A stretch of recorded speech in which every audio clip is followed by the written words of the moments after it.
Good morning. May I ask you to please take your seats? We will be starting very soon. Please take your seats. Thank you. Tomen asiento, por favor. Ya vamos a comenzar. I have to remember how to say it in French. Prends-le. Asseyez-vous. Asseyez-vous, s'il vous plaît. On va commencer.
Good morning.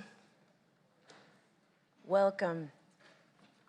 Chair of the Animals Committee, members of the Animals Committee, distinguished delegates and participants, dear colleagues and friends. Our warmest welcome to all of you. It's so wonderful to see you here in person today. Some of you we have seen earlier during the Plans Committee. Welcome back. I hope you're not going to be too bored with my speech where I will be repeating a few things that I said during the Plans Committee meeting. But as you know, this is the first meeting of the Animals Committee since the 19th meeting of the Conference of the Parties to CITES that was held in Panama last year, and the first in-person meeting of the Animals Committee since 2018. This has been the longest that the Animals Committee has not met in person, and it is wonderful to be able to meet here in Geneva again after the COVID-19 pandemic. Firstly, our warm congratulations to Matthias Lorscher, who has been re-elected as chair of the Animals Committee. May I ask you to confirm his re-election by acclamation for the records.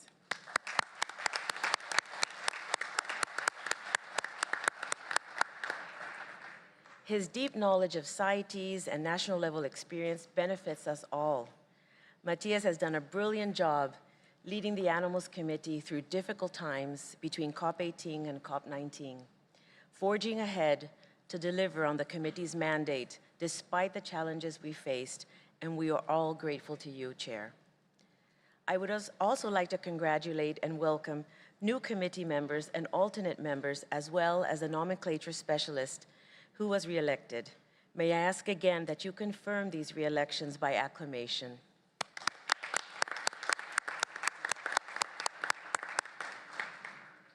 To the new and existing members, I thank you for committing your time, contributing your scientific and technical expertise, and generously providing advice to support the decisions adopted by the COP.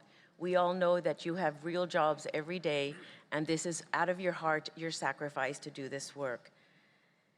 Your dedication and expertise are vital in fulfilling the purpose of the convention. A word of welcome to party observers and intergovernmental and non-governmental observers as well. We are delighted to share that we have more than 350 participants registered to attend the meeting. This includes 67 observer parties and 66 observer organizations. As we celebrate today being together in Geneva, I do have some sad news to share with you. Dr. Thomas Althaus, CITES Animals Committee Chair from 2003 to 2009, has passed away a few days ago. Dr. Althaus was head of the Swiss CITES Management Authority for many years and represented the European region as alternate member and member between COP10 and COP15. He was elected as chair of the Animals Committee in 2002 and chaired 6 Animal Committee meetings between COP12 and COP15. Let us please observe a minute of silence to relay our sympathy to his friends and loved ones.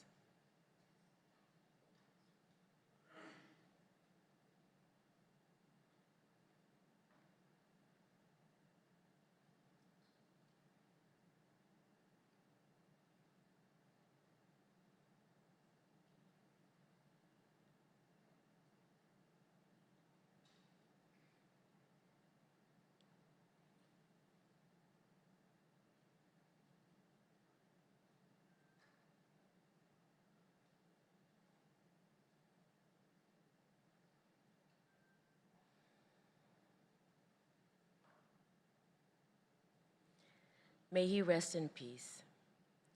Ladies and gentlemen, 2022 was an important year for biodiversity as in-person international negotiations and processes resumed. In addition to COP19, where parties adopted a record 368 decisions, the IPBES plenary approved at its 9th session in July 2022 the IPBES assessment report on the sustainable use of wild species. And the parties to the Convention on Biological Diversity adopted the Kunming-Montreal Global Biodiversity Framework, or GBF, in December 2022. The Animals Committee has a crucial role in reviewing the scientific aspects of the IPBES assessment report and the Secretariat's comparative analysis to illustrate the linkages between the CITES strategic vision and the GBF. As you can see, the committee has a packed agenda with 50 items to be discussed, with 55 documents covering a wide range of terrestrial and aquatic species. The agenda includes both the review of significant trade process that is critical to ensure trade in Appendix 2 listed species is sustainable, and the review of trade in animal species reported as produced in captivity. There are also matters relating to regulation of international trade that require scientific inputs and advice from you.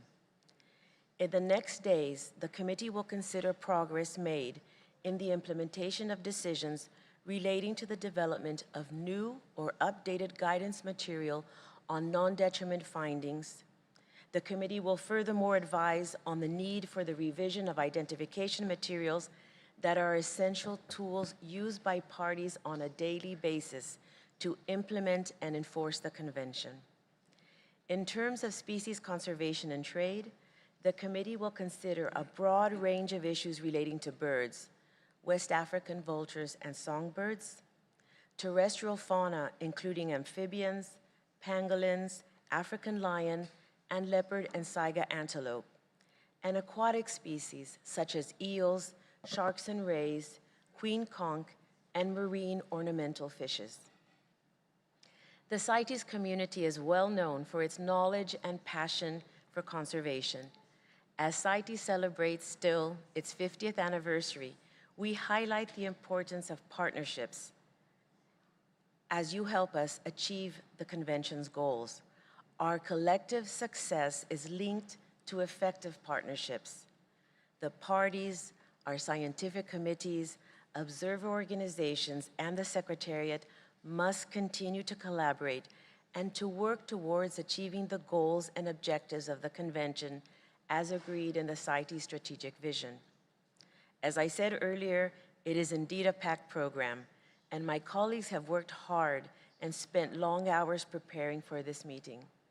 As always, I ask you kindly to be focused and prioritize. The workload has been steadily increasing through the years, yet we remain a very small Secretariat. I take the opportunity to announce that upon David Morgan's retirement, Tia Carroll was selected on a temporary appointment as Chief of the Science Unit, and Sophie Flensburg has been selected on a temporary appointment as Chief of the Governing Bodies Unit. Replacing Sophie as Legal Officer is Mr. Thomas DeLury, who you will soon meet. I am deeply grateful to my entire team for all they do to ensure that you have everything you need for your work and that all runs smoothly. I wish you a very successful meeting. Mr. Chair, the floor is yours.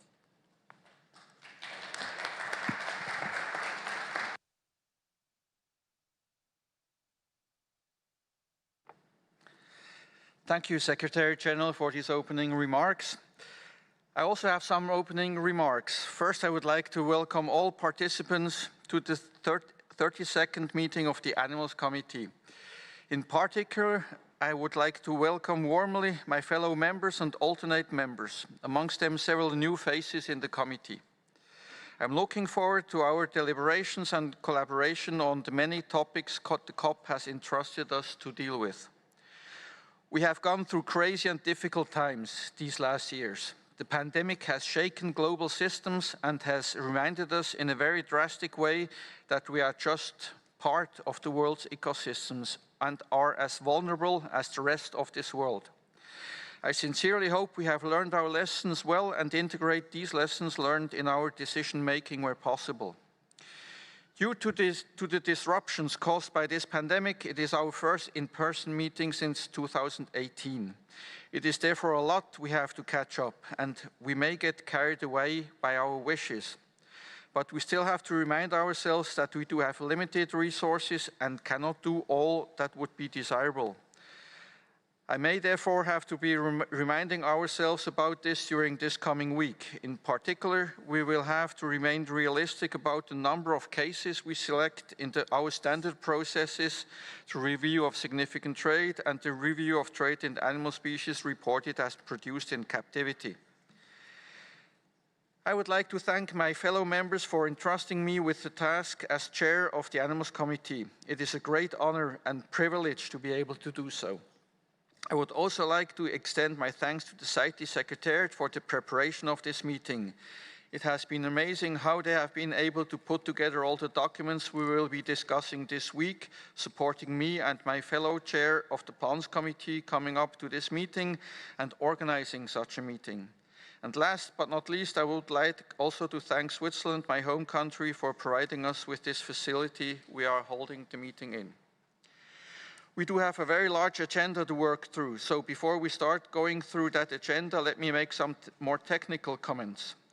This first meeting of the Animals Committee between COPs has the task to organize the work based on the decisions we have been getting. So we will not be able to have many in-depth discussions on all the matters before us, but we will rather form in-session, inter-session working groups where the discussions will be more in-depth. We will be selecting species country combinations for the two main processes and will provide initial thought on several issues to the Standing Committee as requested by the respective decisions. Let me also give you some words about the roles we do have here in this meeting. The Animals Committee meeting is composed of those people in the front row. It's those people who take the decisions, who adopt documents, who note documents, and it is their role to do that. The observer parties, they are able to talk, to discuss, to give their views, but in the end, it's always these people up front here who make the decisions. Just to make that clear for everyone. We also have several issues that we share with the Plans Committee, joint items. The Plans Committee has already dealt with those 10, 15 days ago, and we do have an INF document, AC32 INF doc number 6, where all the decisions related to the joint items can be found. We will often have to refer to those decisions when we look at the joint items ourselves. As we all have our opinions and thoughts on these issues before us, and we only have limited time available, I will ask you all to be short and concise in your statements, and always to the point. I will try to get as many voices as possible, but we'll have to limit the numbers if we all agree on a certain topic or if we are running out of time. I will also intervene if a statement is not to the point or is too long. I will do this not out of disrespect to the intervening party or organization, but out of respect for all the others who also may want to provide their views and should be able to do so. So with this, I would like to start our work and turn to our agenda.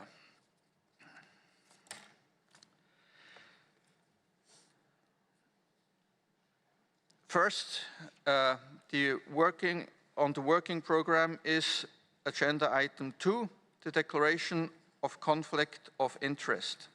For this, I would give the floor to the Secretariat. Thank you, Mr. Chair. Good morning, members of the committee, acting members, parties and observers. In accordance with the Rule 12 of your Rules of Procedure, at the beginning of each meeting, each member and acting member must submit a declaration of interest. I am pleased to inform you that all members and active members have submitted such declarations of interest, and one member has declared a potential conflict of interest, but not a financial interest. Therefore, I'm pleased to inform the committee that no member or acting member has declared any financial interest that could call into question his or her impartiality, objectivity, or independence regarding any subject of the agenda of this meeting. Thank you, Mr. Chair. Thank you, Secretariat. So I think we can, the Animals Committee notes that no member or acting member has declared a financial interest that he or she considers calls into question his or her impartiality, objectivity, or independence regarding any subject on the agenda for the meeting. Yes, I see a nomenclature specialist. Thank you, Chair. I note that we have confirmed your appointment, but we have not confirmed an appointment of a vice chair of the committee.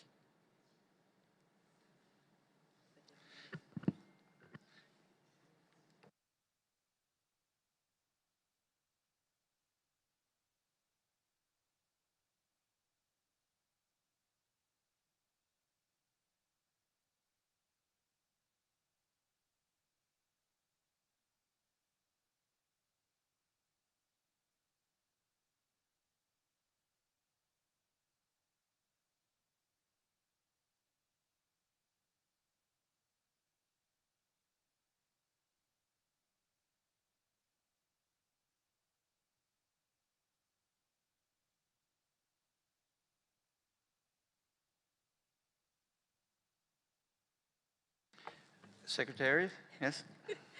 Thank you, Mr. Chair. We mentioned new members, but I will say then that, of course, given the fact that now Rosemary Nam is the chair of the Standing Committee, we have a vice chair of the Animals Committee, which continues to be the USA. Sitting, no, sorry, then I'm confused. I'm confused with what happened in plants, I think. So, I mean, to make things short, I mean, we have also, the Animals Committee has also elected a vice chair, which is Mr. Hugh Robertson from the Oceanian region, and I think we can also applaud him for being elected.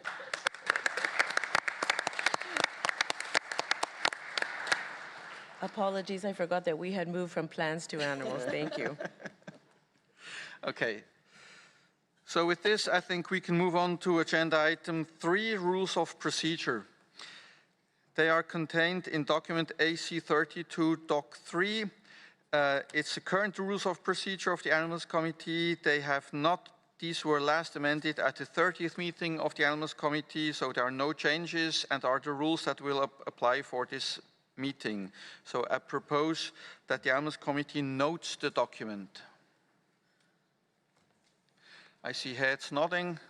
Nobody is opposing this, so I think we can note that these rules of procedure. Next agenda item is agenda item 4, the agenda.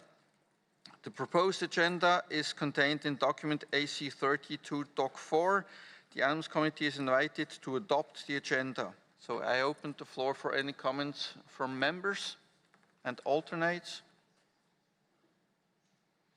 I don't see anybody raising the flag. Then I would move to observer parties.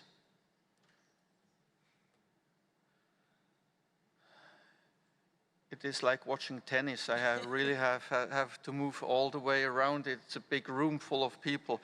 Okay, I don't see any party raising the flag, so I would then turn to the observers, observer organizations.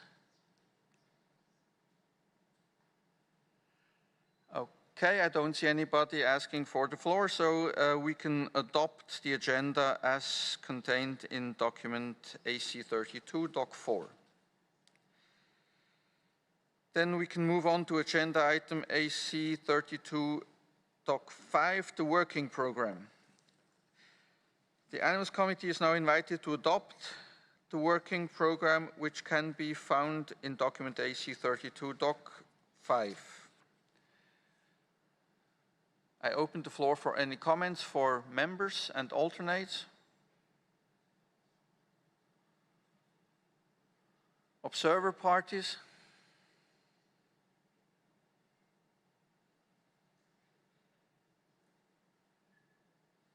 Okay. Then observer organizations. Okay, so I think we can adopt the working program as contained in AC32 Doc 5.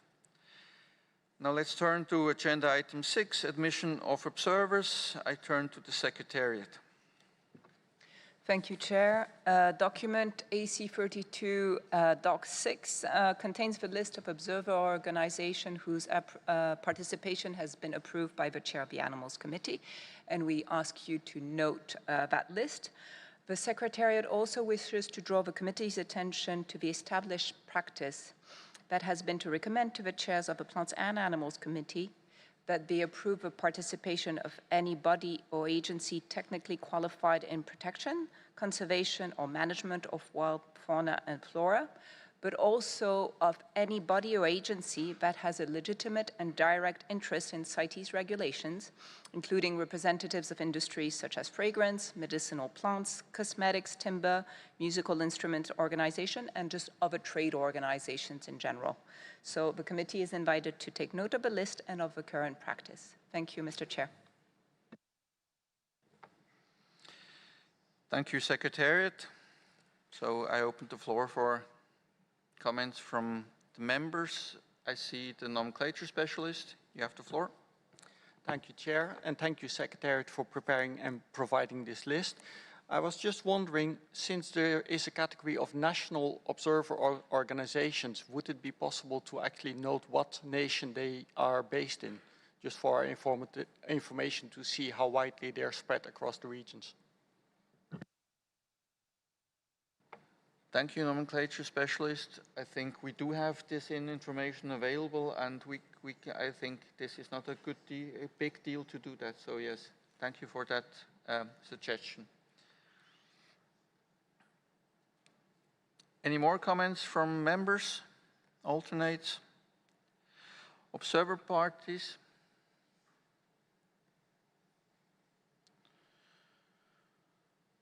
Observer organizations?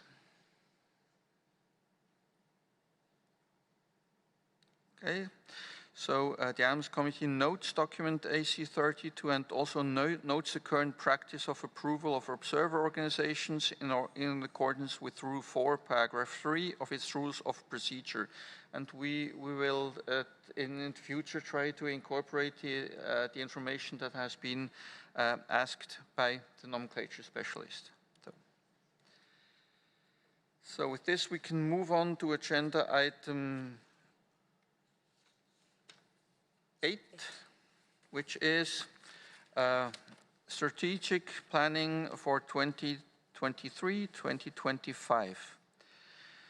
Document AC32 Doc 8.1 was prepared by the Secretariat and is for information purposes to help the committee develop its work plan for the period between COP19 and COP20.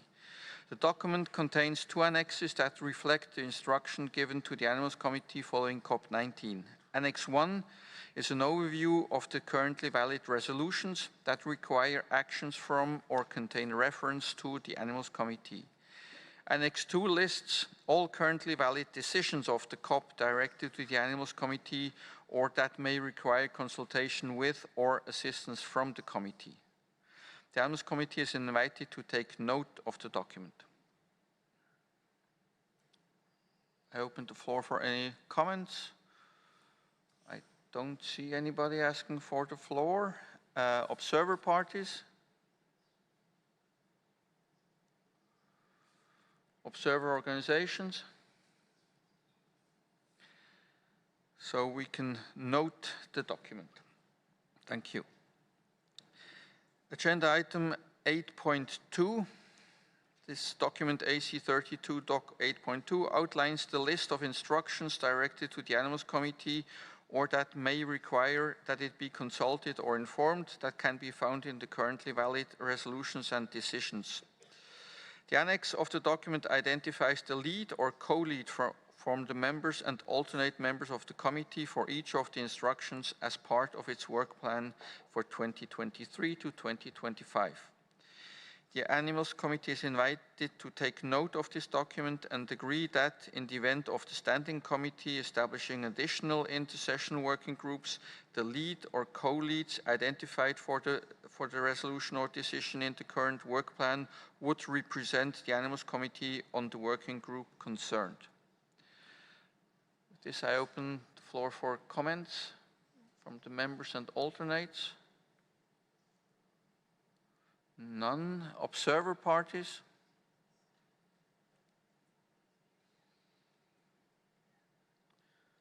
And observer organizations? Okay, so I think we can note this document and agree on the proposed way forward if working groups are struck by the Standing Committee where we need to be represented. Okay, with this we can take a step back to agenda item 7. Emerging operational matters of the committees.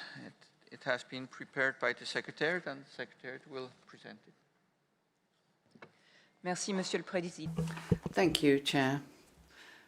This document on emerging operational issues of the committees is intended to consider different options for organising committee meetings in exceptional circumstances.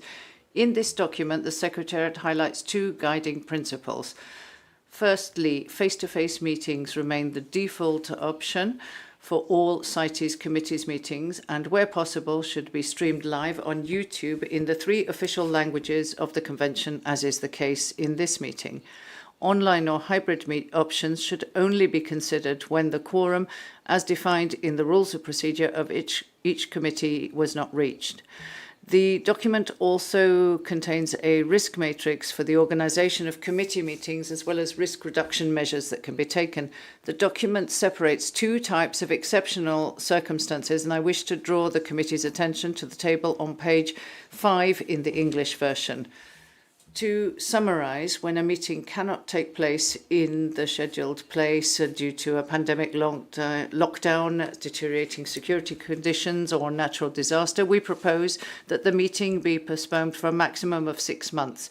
If no other location is found within 2 months, the meeting will be held entirely online, possibly with an adapted agenda and work programme.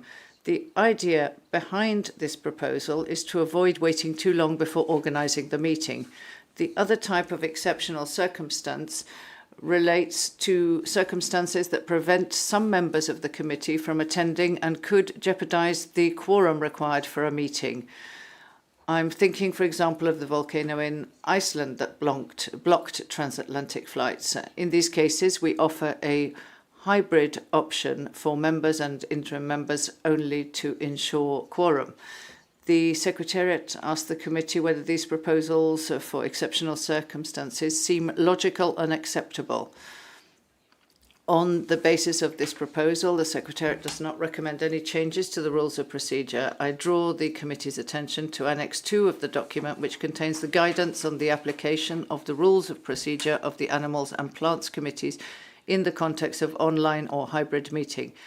This is actually an updated version of the guidance used for the last meeting, which took place online in June 2021. As part of the considerations, the Secretariat has 2 ideas to submit to the committee.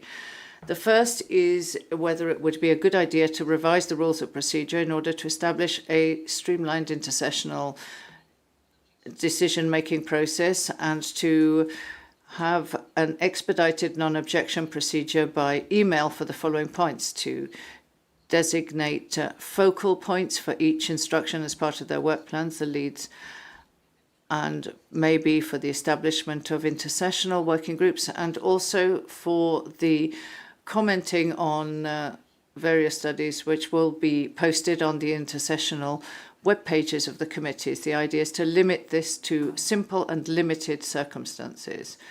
The other idea is that we consider the option of allowing the regional representatives to read a statement on behalf of a party directly concerned by a specific agenda item. For example, a range state of a plant which is covered by the review of significant trade and cannot travel and wishes to provide additional information or make a statement, which could be presented by the regional representative member of the committee. In practice, it's already been done, but the Secretariat proposes to include it explicitly by revising Resolution Conf 18.2.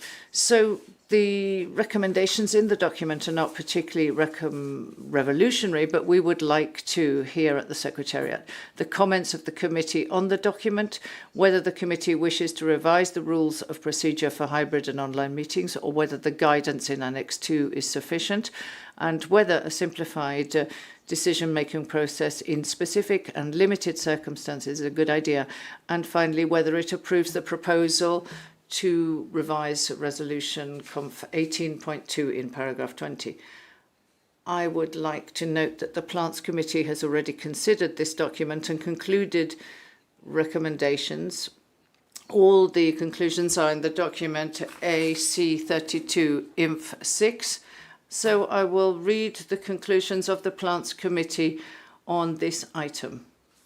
The Plants Committee decided to agree to support the general way forward described in document PC 26.7 AC 32.7. The committee requested the Secretariat, in consultation with the Animals and Plants Committees through their chairs, to prepare a document for the Standing Committee that would also propose a way to capture in the official documentation, for instance, Resolution COF 18.2 on establishment of committees, the guiding principles and other recommendations. The committee also requested the Secretariat to organise meetings of the Animals and Plants Committees back to back and to ensure that the timing of any online or hybrid meeting is equitable for all regions. So I would like to turn to you to see if the Animals Committee wishes to move in the same direction as the Plants Committee. Thank you, Chair. Thank you, Secretariat, for opening the document and presenting also the results from the Plants Committee. So now I turn to the members of the committee if they have any comments on the on the document itself or on the decisions or decisions that the Plans Committee has proposed to go forward. I see North America has asked for the floor. Thank you, Mr. Chair. Since this is the first time I take the floor, I'd like to congratulate you and Mr. Hugh Robinson for being re-elected as chair and elected as vice chair. And thanks to the Swiss government for providing this venue in beautiful Geneva. On behalf of the North American region, I would like to express our gratitude to the Secretariat for preparing this comprehensive analysis. The North American region is broadly supportive of the suggestions made by the Secretariat. We were glad to see that the Plans Committee, as it was mentioned by the Secretariat, generally agreed on such suggestions, and we support the Animals Committee adopts recommendations from PC 26, particularly to request CITES Secretariat to prepare a document for the Standing Committee to propose a way to capture the guiding principles and other recommendations on the document in CITES official documentation, to organize meetings of the Animals and Plants Committees back-to-back to avoid work duplication and logistical and financial complications for members and observer parties, and to ensure that the timing of any online or a hybrid meeting be equitable for all regions. Thank you, Mr. Chair. Thank you, North America. I see Oceania has asked for the floor. Thank you, Chair. Yeah, I'd like to echo North America's intervention. From the Oceania region perspective, travel to these meetings is lengthy, and for someone to attend both Animals and Plants Committee meetings when they're separated by a week makes it either you have to do a lot of flying in a short time, or you have to stay in lovely Europe for 10 days twiddling your thumbs. So it's not a good use of people's time, nor carbon footprints for the planet either if we're jetting around to and fro from meetings. So back-to-back meetings, if we can possibly have them, is ideal. Also, that improves our collegiality and also setting up of intersessional working groups, because I think it seems to make more sense. And so I note in Annex 1 of this document that it's proposed to have separate meetings for in the year 2025, or I believe, 2026, sorry. And so if those can be brought together, otherwise the other two meetings on the agenda in Annex 1 are back-to-back. So I'm glad of that. And the other thing from living on the other side of the world to the Secretariat, we in our region find meeting in the middle of the night, night after night, would be an impossible ask.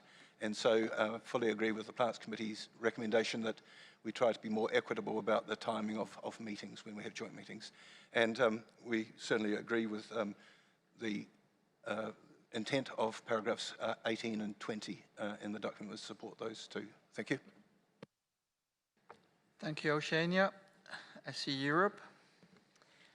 Thank you very much, Chair. Let me also congratulate you on the appointment, as well as the Vice Chair, and thank the Secretariat and the Government of Switzerland for your hard work and warm welcome.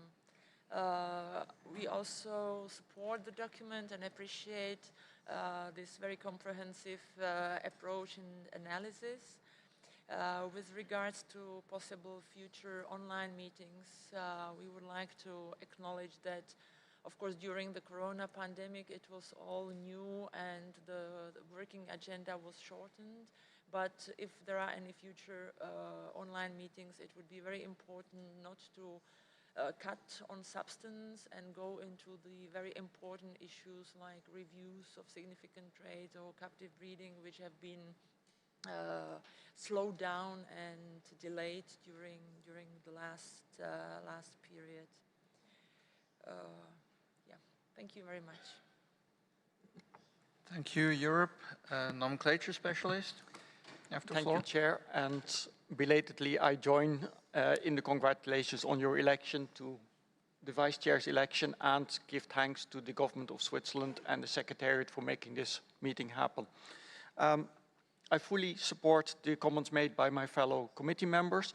I also would like to pick up on the regional representation in paragraph 2021, where clearly I thought that regional representatives would indeed have the mandate to represent a party from the region, but looking through the committee's resolution, it appears not to be clear. So therefore, I fully endorse in the inclusion of the recommended paragraph that would be following 13G.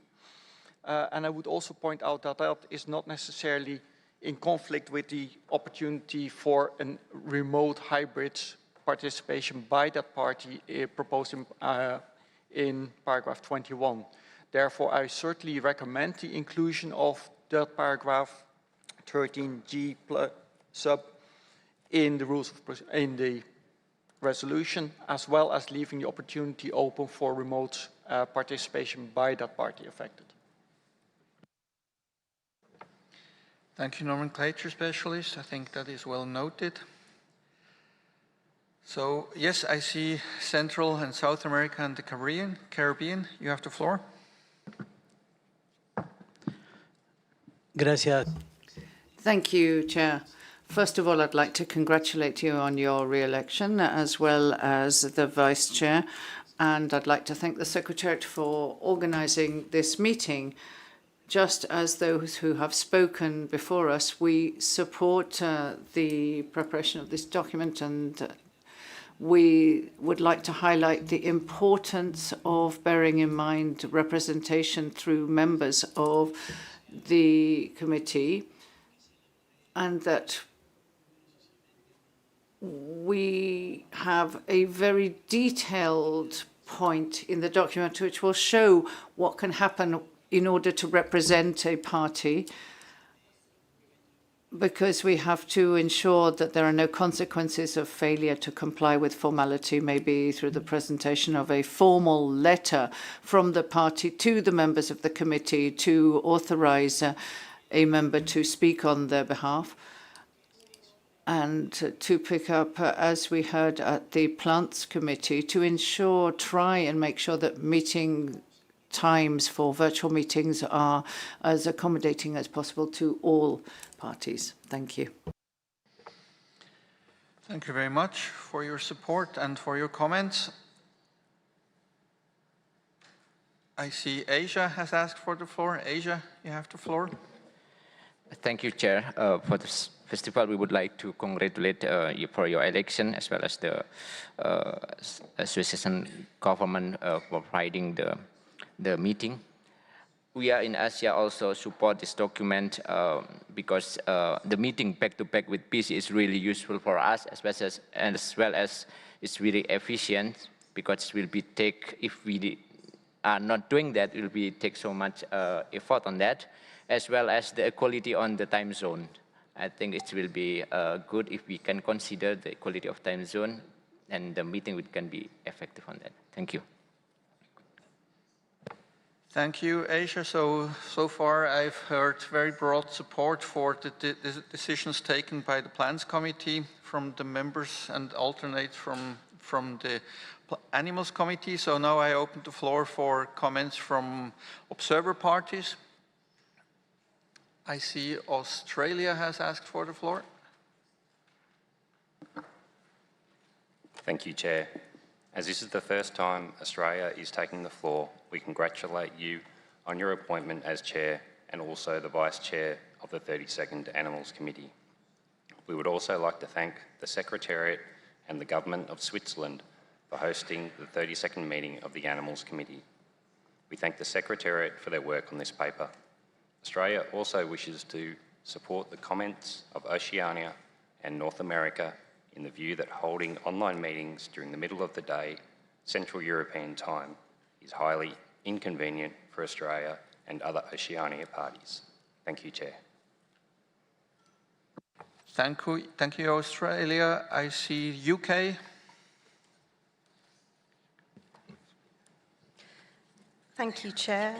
and congratulations on your reappointment, and it's great to be here. So we agree with the guiding principles and general approach as outlined in the document and supported by PC 26 to determine the best course of action if intersessional work and meetings are affected by the exceptional circumstances described. We would also support the Secretariat's suggestion in paragraph 20 concerning the option for parties that are unable to be represented at the meeting and are at risk of compliance procedures, perhaps under the review of significant trade or under ResCom 17.7, to be able to have a statement read out by their regional representatives. However, we have some concern about the second option in paragraph 21, which would enable a party to connect to the meeting via an online platform when the specific agenda item that affects that party is considered by the committee. And I'm thinking here particularly of the review of significant trade, which can involve a large number of species country combinations, and rolling out a facility to enable potentially multiple parties to join discussions routinely via an online platform rather than on an exceptional basis, as outlined in paragraph 5, could make the whole process much more complex. Rather, we would prefer to see every effort being made to enable parties at risk of compliance procedures to be able to attend in person or in exceptional circumstances to have a statement read out by their regional representative. Thank you, Chair. Thank you, UK, for these comments and suggestion. I further have Mexico. Gracias, señor presidente. Thank you, Chair. We would like to join the thanks to the Swiss government for holding this meeting and the Secretariat for the preparation. And we would like to congratulate the Vice Chair and yourself on your re-election at the head of the Animals Committee.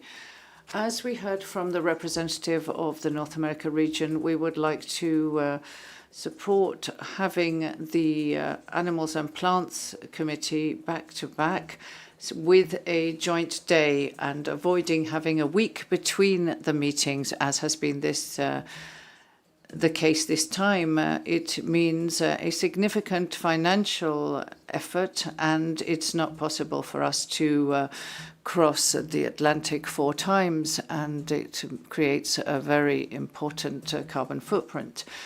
Now, we have spent time looking at the joint documents with our colleagues who were at the Plants Committee, and we agree that it's very important that at intersessional work we can move forward, as it says in the document, for the election of members for working group, and that we can align our agendas and agree on them together. Whilst we agree that a regional representative may speak on behalf of a party that's not present, it will be difficult for the representative to respond to questions from members of the committee. That is why it's very important in those cases that we ensure that the party involved may be present through financial support or has a good connection to be able to respond in a timely manner to any issues, in particular those dealing with compliance. Thank you. Thank you, Mexico. Do I see anybody else? Zimbabwe?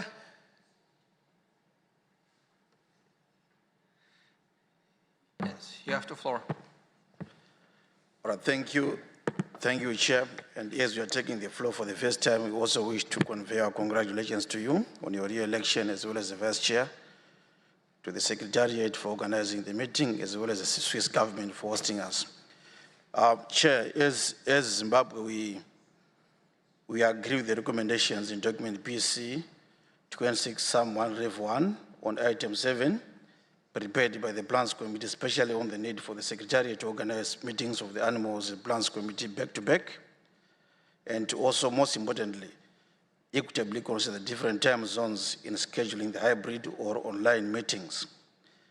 We also agree with the guiding principles, which provides for in-person meetings as default options for all meetings of the CITES permanent committees. And we also agree with the exceptional circumstances provisions, which makes international travel or difficult to attend in-person meetings as set out in PC 26 Doc 7 and the Animal Committee's document as well. Thank you, Chair. Thank you, Zimbabwe, for your support. Any other observer parties? No.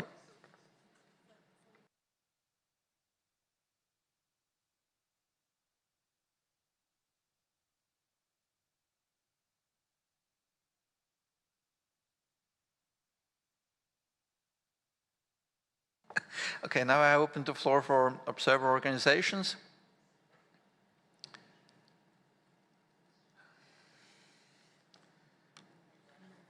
Animal Welfare Institute, I should know you. You have the floor. Thank you, Mr. Chair. And I'd like to first start with congratulating you and the Vice Chair for your nominations, thanking the Government of Switzerland for hosting the meeting, and to the Secretariat for the enormous amount of work that went into preparing for this meeting. I make this intervention solely on behalf of the Animal Welfare Institute. We thank the Secretariat for preparing this document and for its thoughtful consideration of the extraordinary circumstances that may necessitate the use of online or hybrid meetings of the CITES committees in the future. While AWI generally supports the analysis provided by the Secretariat and the decision made by the Plants Committee, it is concerned with the general policy that establishes as the default in-person meetings. AWI recognizes the value of in-person meetings, but the significant environmental footprint of international meetings requiring international air travel is of concern. The science is unassailable. International air travel is a major contributor to climate change, which, in addition to its impact to the wildlife we cherish, is disrupting the lives and livelihoods of millions of people around the world. While there are unmistakable benefits to in-person meetings, online or hybrid meetings also provide opportunities for increased participation of parties and observer organizations, and can facilitate active participation by those, for example, who are unable to secure a visa, single parents with child care responsibilities, persons with disabilities, or those who can't travel due to illness or injury, and for persons who may choose not to travel due to environmental concerns. AWI applauds the Secretariat's live streaming of CITES meetings, including this meeting, and the use of virtual platforms for the intersessional work of the committees. And we emphasize that where such virtual platforms are used, it is imperative that equitable access be achieved so that everyone who is interested in participating can indeed participate.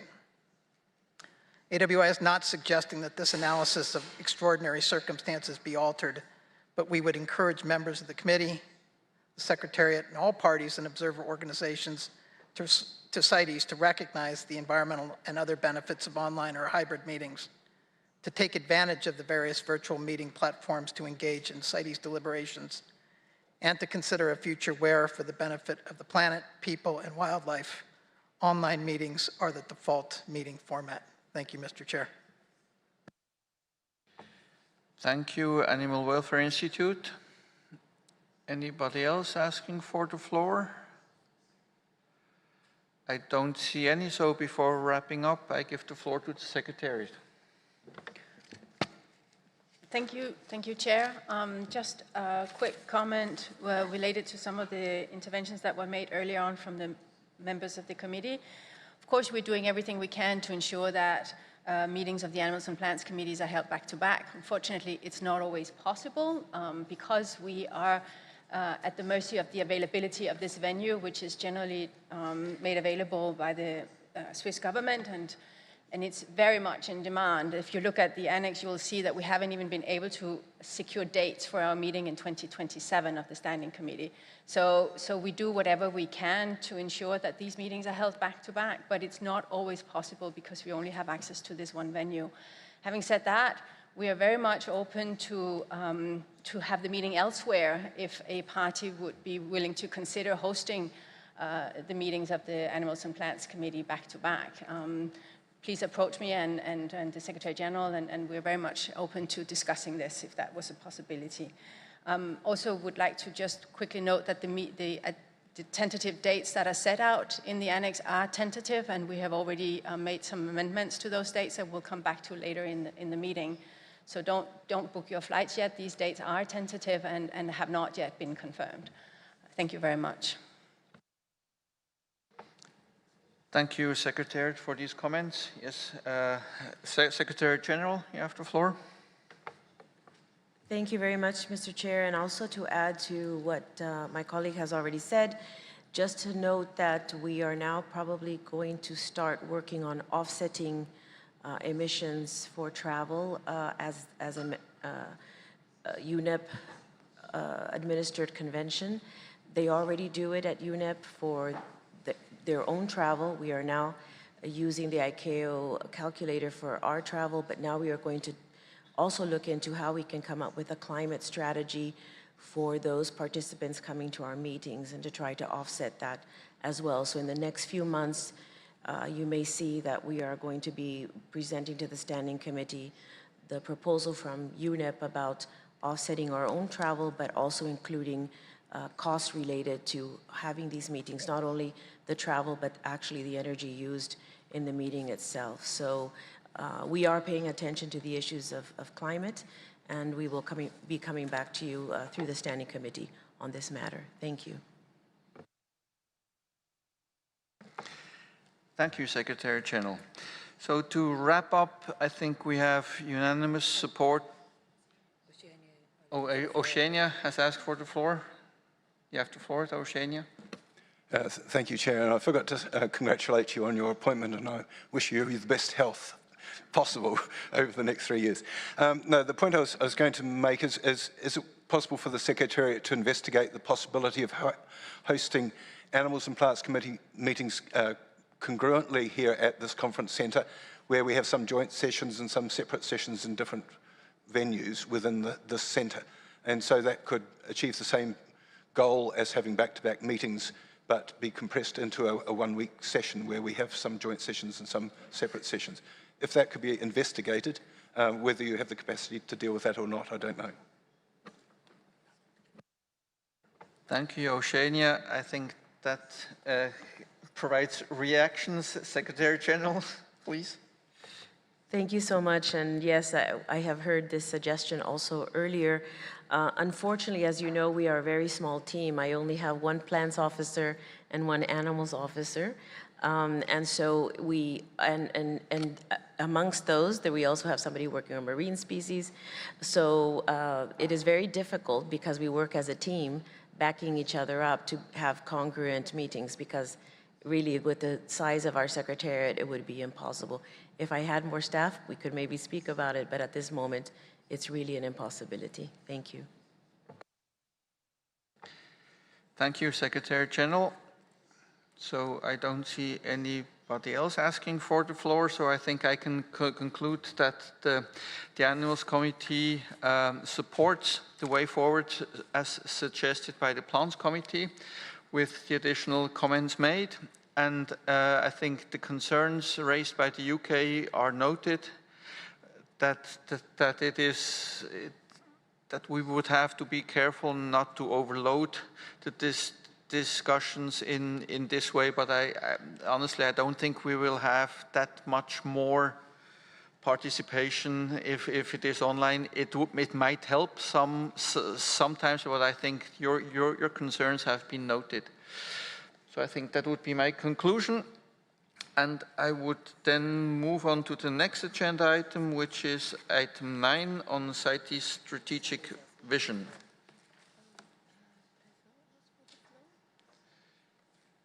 Yes. Sorry. Brazil. Brazil, you have asked for the floor. You have the floor, Brazil. Thank you very much for giving me the floor, Mr. Chair. I would first like to congratulate you and the Vice Chair for the election. And as it is the first time we're taking the floor, we would also like to thank the Swiss government for hosting us. And we also think it's very unfortunate that we were not able to hold the meetings back to back. but we do understand the difficulties involved in that. And we hope that in the future we can remediate that situation, even by having the meeting in other countries as suggested. I think that's a very good opportunity to raise awareness of CITES all over the world and to move the convention so that it's not as Eurocentric, including in the times of online, online meetings. Thank you very much, and in general terms, we agree also with the document proposed. Thank you. Thank you, Brazil. That wraps up pretty well. So I think we can now move on to the next agenda item, which is agenda item 9 on the CITES strategic vision. Secretary, you have the floor. Thank you, Mr. Chairman. This document for the committees on the CITES strategic vision is intended to start exploring how CITES can contribute to the implementation of the Kunming-Montreal Global Biodiversity Framework, known as the GBF, and its monitoring framework. As a first step, the annex to this document contains a mapping of the CITES strategic vision against the Sustainable Development Goals and the Global Biodiversity Framework. The Secretariat welcomes comments on this mapping. We'd like to know whether we've forgotten or omitted anything. This annex will then be updated and subsequently submitted to the Standing Committee. On the basis of this mapping, the committee is then requested to provide recommendations for additional actions which might be taken to contribute to the Global Biodiversity Framework implementation. The Secretariat has highlighted 3 possible recommendations in para 18. The first is to invite the Secretariat to continue working with the United Nations Office on Drugs and Crime on SDG indicator 15.7.1, which is the proportion of traded wildlife that was poached or illicitly trafficked, and inform the Secretariat of the Convention on Biological Diversity of the outcome of its work.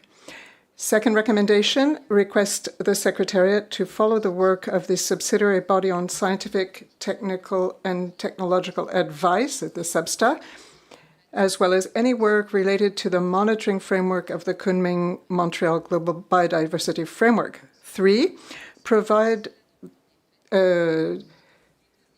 data to the CBD Secretariat, if they request it, from relevant strategic vision indicators, such as indicator 1.1.1 on the National Legislation Project. That is the number of parties that are in Category 1 under the National Legislation Project, and possible indicators for Objective 1.4. The aim here is to see which CITES data and to what extent this data can be used by the monitoring framework. These 3 recommendations can serve as a starting point, and of course we may add additional ones. The document then looks at 2 additional items. So 2 additional items. The first has to do with Objective 1.4. COP adopted indicators for all the objectives in the CITES strategic vision, except for Objective 1.4, which is the appendices correctly reflect the conservation status and needs of species. The Standing Committee, which is tasked with drawing up the indicators for this objective, consulted the PC and AC chairs. However, the Secretariat took this opportunity to suggest some ideas in paragraphs 11 to 15 and would like to hear comments on these. These comments will then be taken into account in the document to be submitted to the Standing Committee in November. The second additional item in the document concerns the partnership strategy that the Secretariat is going to draft. Since this strategy not only affects the Secretariat, but also the committees, the Secretariat requests that the committee accept that the Animals Committee coordinate the committee's input through the chair of the committee.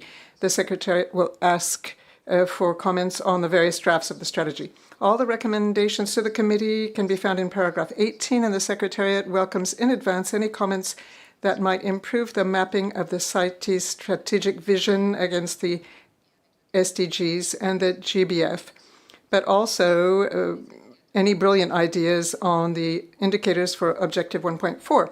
As with the previous agenda item, Chairman, the Plants Committee has already considered this document and concluded with recommendations that are in information document PC 26-INF6. In summary, the Plants Committee endorsed the recommendations in paragraph 18, including by inviting members and parties to provide any comments directly to the Secretariat on the alignment of the objectives of the CITES strategic vision with those of the Kunming-Montreal Global Biodiversity Framework and its monitoring framework. I should say that we have already received comments from Canada and Mexico, and they will be incorporated in the document for the Standing Committee. The Plants Committee took note of the comments in the indicators for Target 1.4 of the strategic vision proposed in paragraph 13 and invited members and parties to forward any further comments directly to the Secretariat, and we will take these into account in its report to the Standing Committee. In this regard, just to summarize quickly the comments made by the Plants Committee, there was support for in the indicators in paragraphs 13A and 13B, and less support for those in paragraphs 13C and D. Finally, the Plants Committee has decided that its chair will coordinate the committee's contribution to the partnership strategy referred to in decision 19.20, and we would now request the Animals Committee to do the same. Thank you, Mr. Chairman. Thank you, Secretariat. You have heard the results of the deliberations on this issue in the Plants Committee. So now I open the floor for comments from the Animals Committee. Members, I see North America. You have the floor.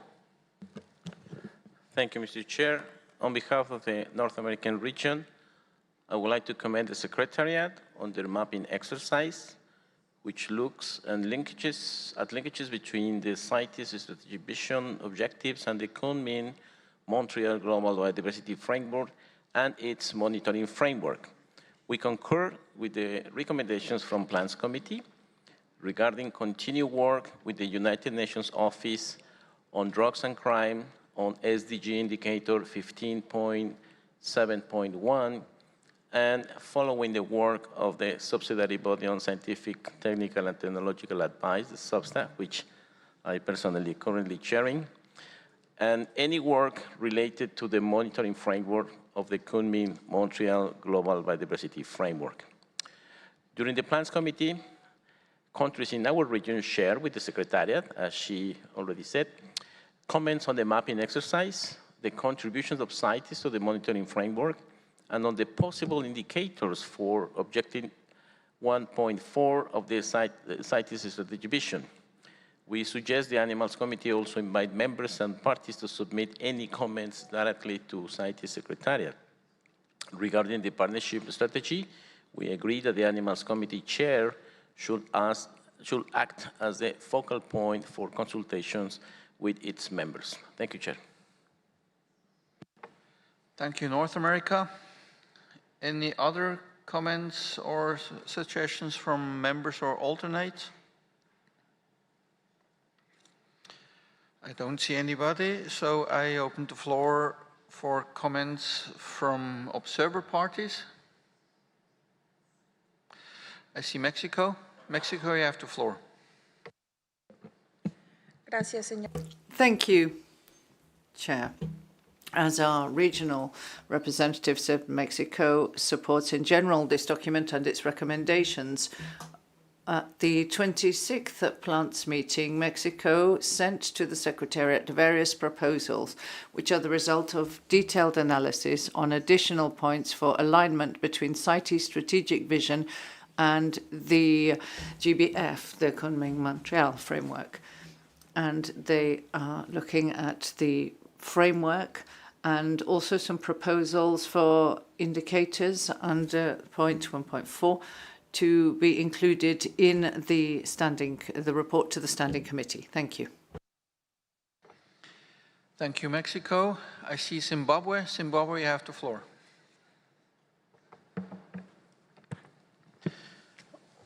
Okay, thank you, Mr. Chair.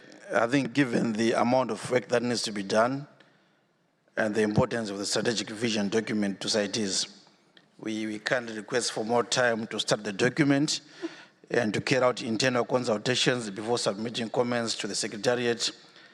especially on the alignment of the CITES strategic vision to the Kunming-Montreal Global Diverse Framework.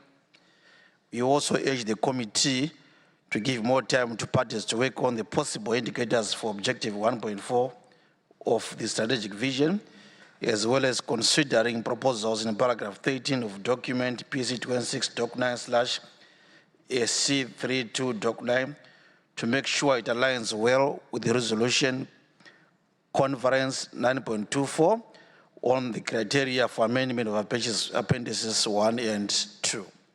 Thank you, Chair.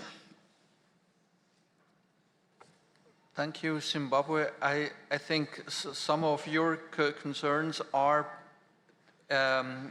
already contained in the recommendations, namely that parties can give their views to the Secretariat, and that doesn't have to be today. So you can take your time and analyze these issues and then write to the Secretariat to provide your views. So it's not a now. So you do have time to do that. Any other observer party asking for the floor? I see Argentina. Argentina, you have the floor. Muchas gracias, señor.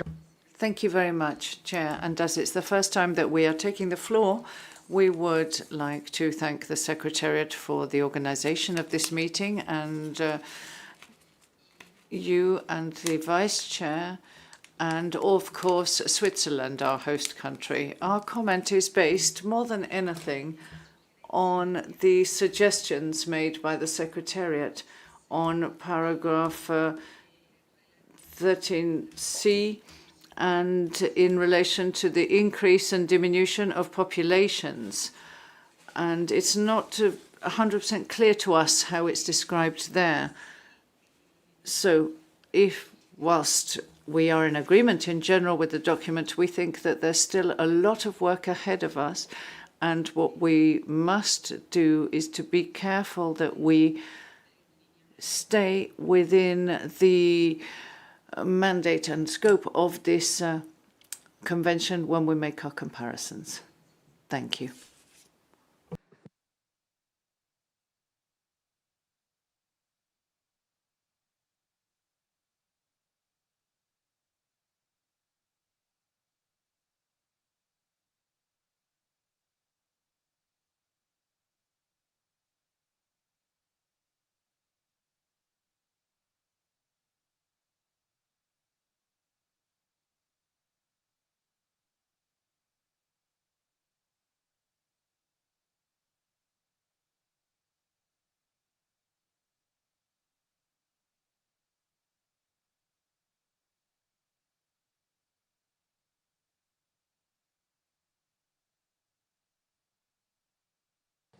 Okay, so sorry, I just had to consult to understand the process.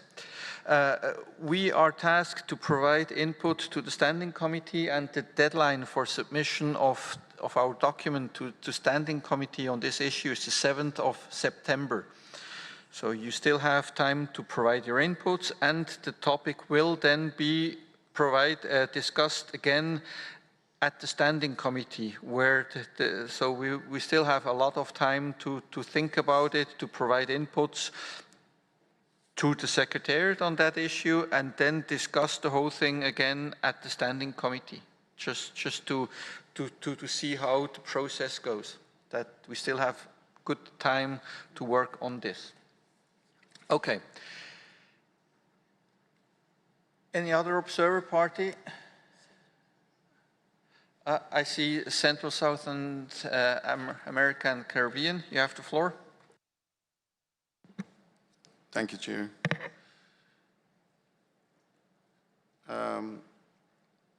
Chair, I'd like to refer to the mapping of the Strategic Vision 2130 objectives against the SDGs and the Global Biodiversity Framework. While I think this is an excellent mapping exercise, I think that there is an opportunity for, in the development of the indicators, and particularly where it it relates to objectives 1.2 and 1.3, that these indicators take into consideration the national realities of parties. And I make specific reference to the Central American and Caribbean parties, where the issue of, for example, the development of legislation and the implementation of legislation at the national level has always been a significant issue of concern, mainly because of lack of resources, both human and financial resources, and capacity at the different government agencies responsible for CITES. And so in the development of these indicators, I would certainly encourage that these realities are taken into consideration. Thank you. Thank you, Central South America and Caribbean. I think these are exactly the topics that you should be putting on paper and sending to the Secretariat for its consideration to prepare the document for the Standing Committee. So this is very important and valuable input, but that needs to go to the Secretariat. Okay?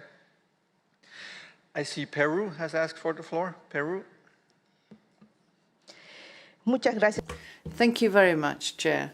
Given that it's the first time Peru is speaking at this committee meeting, we'd like to congratulate you on your re-election to chair this committee, and we'd like to thank the Secretariat and the Government of Switzerland for the work done in organising this meeting.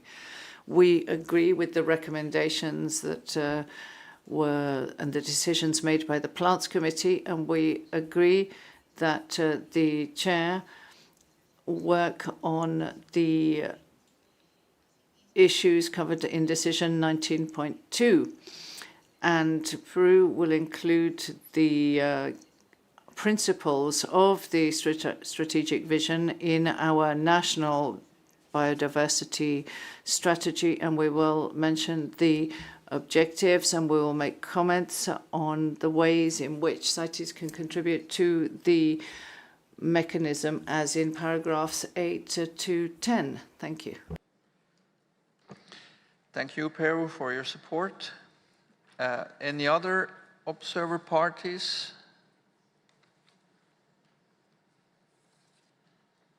So I can turn to observer organizations.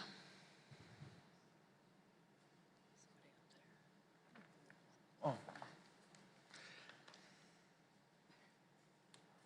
International Council for Game and Wildlife Conservation. You have the floor. Thank you, Chair. Allow us to join the others in congratulating you and the Vice Chair for being elected, and thank the Government of Switzerland for hosting the meeting. Chair, while the entire GBF is a great reflection of sustainable use, the CAC and its partner organizations, the list of which we will be providing later on, are pleased to see that Goal 8, Target 4, Target 5, and Target 9 are considered the most relevant goals and targets for CITES by the Secretariat, as reflected by the statement that by 2030, all international trade in wild flora and fauna is legal, sustainable, consistent with long-term conservation of species. Chair, when setting the objectives for CITES' strategic vision, it is crucial to recognize and consider the livelihoods affected by the decisions. Objective 1.4 currently reads, the appendices correctly reflect the conservation status and needs of the species, highlighting the needs of the species, while Target 9 of the GBF, which it aims to align itself to, explicitly emphasizing providing social, economic, and environmental benefits for people, especially those in vulnerable situations and most dependent on biodiversity. Also, Target 5 aims to respect and protect customary sustainable use by indigenous people and local communities. Further, Target 4 aims to minimize human-wildlife conflict and coexistence. So Objective 1.4 should go beyond focusing on the needs of the species and include the needs of the local communities as well. This should be well reflected in the indicators as well. Regarding the options for possible indicators for Objective 1.4 noted in paragraph 13, we would like to caution the Animals Committee and other parties that there are significant differences between criteria for the IUCN status assessment and the CITES listing criteria. Although we support the IUCN and the monumental work that it has done collectively with members, the IUCN red list simply cannot and should not be used as a one-to-one indicator as to whether the species should be listed on CITES appendices. To conclude, we look forward to CITES strategic vision being implemented in the years, and we look forward to the success of the convention. Thank you. Thank you for those comments. Any other organization wishing to take the floor? I don't see any, so give me just a second.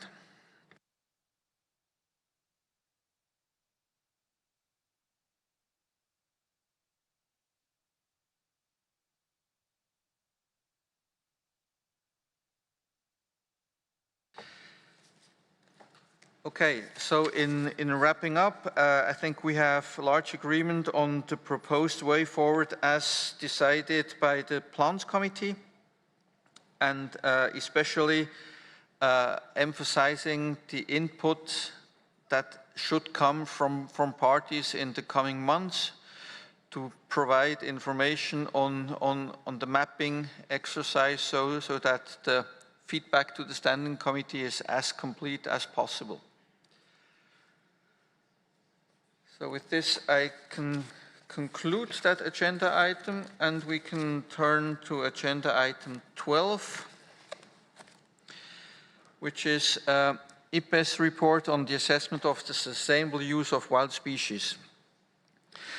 Document PC 26, Doc 12, AC 32, Doc 12 provides information for consideration by the committees relating to the implementation of Decision 19.28 on IPBES assessment report on the sustainable use of wild species. As chair of the Animals Committee, I continue to participate in the IPBES multidisciplinary expert panel MEP and provided an update on relevant CITES-related activities to the 20th meeting of the MEP that took place on 30 to 31st March 2023. The IPBES assessment report on the sustainable use of wild species includes a summary for policymakers and a set of 6 chapters accepted by IPBES 9.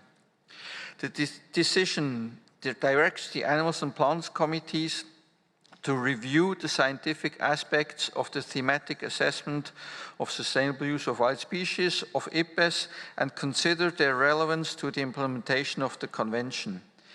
Taking that into consideration, it is proposed that the committees consider the summary for policymakers and the relevant sections in Chapter 3 on the status of and trends in the use of wild species and its implications for wild species, the environment and people, and on Chapter 4 on the drivers of the sustainable use of wild species.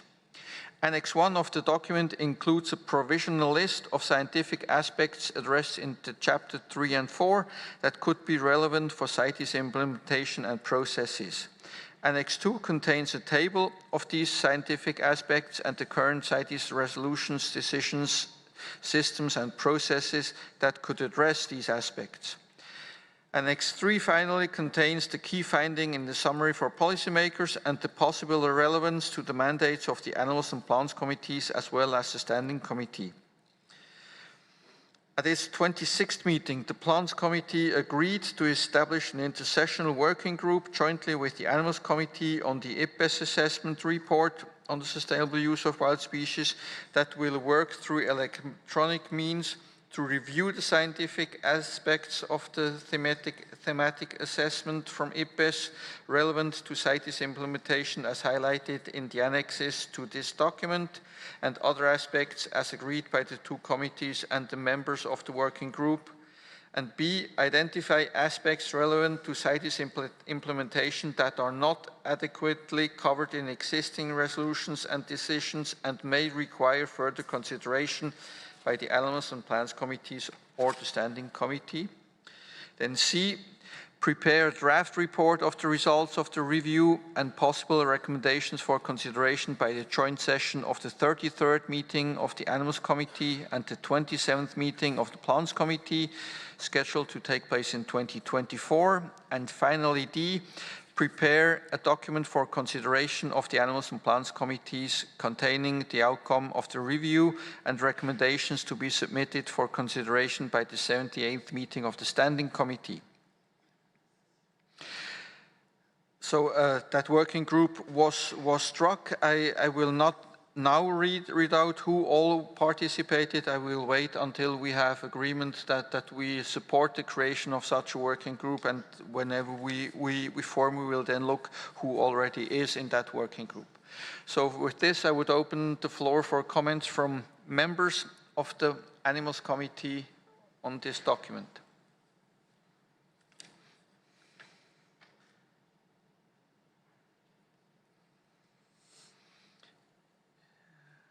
And this meaning that silence is agreement, that is our standard.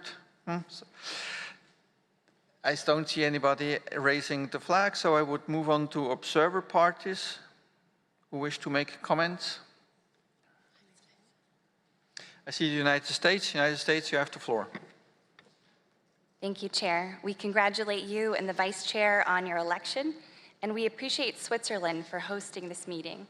We appreciate the helpful analysis provided by the Chair of the Animals Committee here, and we support the continued coordination between CITES and IPBES, and we encourage this in a manner that does not detract from the core CITES work. We support a joint intersessional working group and the draft terms of reference, and we have one edit.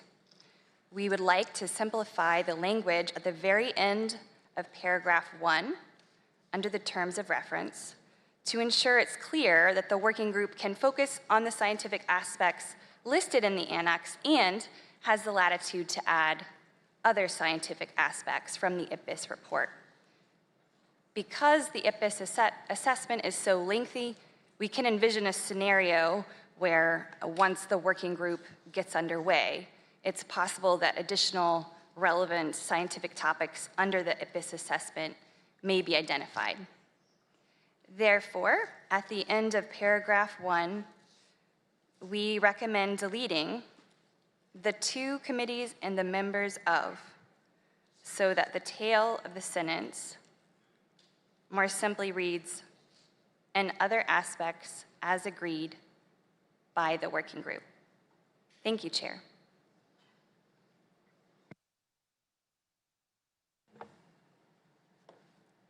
Thank you, United States. So you would like to strike under I at the end the two committees and members of the working group and just put by the working group. Is that correct? That's correct. Okay. Thank you. That's the only change you want to make? Yes. Okay, very good.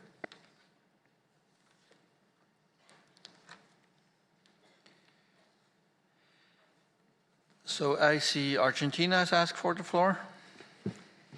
Muchas gracias. Thank you very much, Chair. And in line with what we have heard from the United States, we agree with that. We agree with the composition of this intersessional working group. And as we were not at the Plants Committee, we would like to join this working group. Thank you. Thank you, Argentina. I will come to the composition of the working group and who from the Animals Committee will want to join. I will come to that just in a minute. Okay. Anybody else? Any other party observer asking for the floor? I don't see any. I see for organizations, I see IPBES has asked for the floor. IPBES, you have the floor. Thank you, chairs, and greetings to all. It's a great pleasure for IPBES to take the floor today following our participation at COP19 last year. And first, let me briefly recall that IPBES is the intergovernmental science policy mechanism for biodiversity and ecosystem services, and also for the contributions it provides to people. IPBES has 140 governments as members, and in its first 10 years of existence, IPBES has produced a scientifically robust knowledge base regarding biodiversity, with the first ever global assessment of biodiversity and ecosystem services in 2019, and 9 other assessments, including the recently approved assessment of the sustainable use of wild species. So that assessment was requested by CITES, by the Convention on Biological Diversity, as well as by many other governments and other stakeholders. It was produced by about 100 scientists, as well as other knowledge holders from all regions of the world, who together analyzed about 6,000 scientific articles, as well as pieces of indigenous and local knowledge. That assessment was approved by governments at the IPBES plenary in 2022. So the assessment found that CITES overall has been an important instrument for driving global coordination of regulations and enforcement regarding international trade in wild species, and that the development and implementation of non-detriment finding tools and methods in CITES also supports more sustainable use. Coming now to PC 26.12 and AC 32.12 on strategic matters regarding to the IPBES assessment, then the document, as pointed out by the chair, identifies a list of key points of relevance to CITES, mostly drawn from Chapter 3 on trends and 4 on drivers. So these points are relevant for considerations by both committees, since Chapter 3 shows an increasing trend in the use of aquatic and terrestrial species, with varying trends, both positive and negative, in the sustainability of use, depending on the ecological and social context in which use was taking place. And similarly, Chapter 4 identified various drivers of sustainable use and notes that global trade has been a major driver of increased use over the past 40 years and of unsustainable use when not properly managed. In addition, IPBES would like to draw the attention of the committees to several findings from other chapters and also from the summary for policymakers of the assessment, which might be of relevance to CITES. So quickly, key findings from Chapter 2 on the conceptualization of sustainable use could inform the further development of non-detriment findings by pointing to additional indicators, since the assessment concluded that indicators for assessing sustainable use are incomplete. Key findings from Chapter 6 address the underlying drivers, the underlying factors that generally enhance the sustainability of use and could therefore contribute to more enduring and positive outcomes for the species affected by CITES decisions and actions. And of particular relevance to CITES is the conclusions that outcomes are more durable and sustainable when governance systems are tailored to both their ecological and social, including economic contexts, when governance systems are inclusive and include participatory mechanisms, and when they support fairness, rights, and equity, and recognize a plurality of knowledge systems, including those of indigenous people and local communities. And finally, Chapter 5 on scenarios indicates increased future pressures associated with climate change, with demographic pressures and technological advances. These scenarios could inform the processes that CITES uses to identify the species that are most affected by international trade. So in conclusion, IPBES, of course, stands ready to provide further information on its assessment of the sustainable use of wild species, and also, of course, to support the further work of both committees. Thank you for your attention. Thank you, IPBES, for these comments. Very helpful. I hope you will also be part of any working group so that we can have that information available. So thank you very much for your contribution. Any other parties? Yes, I see Peru has asked for the floor, and then Israel. Muchas gracias.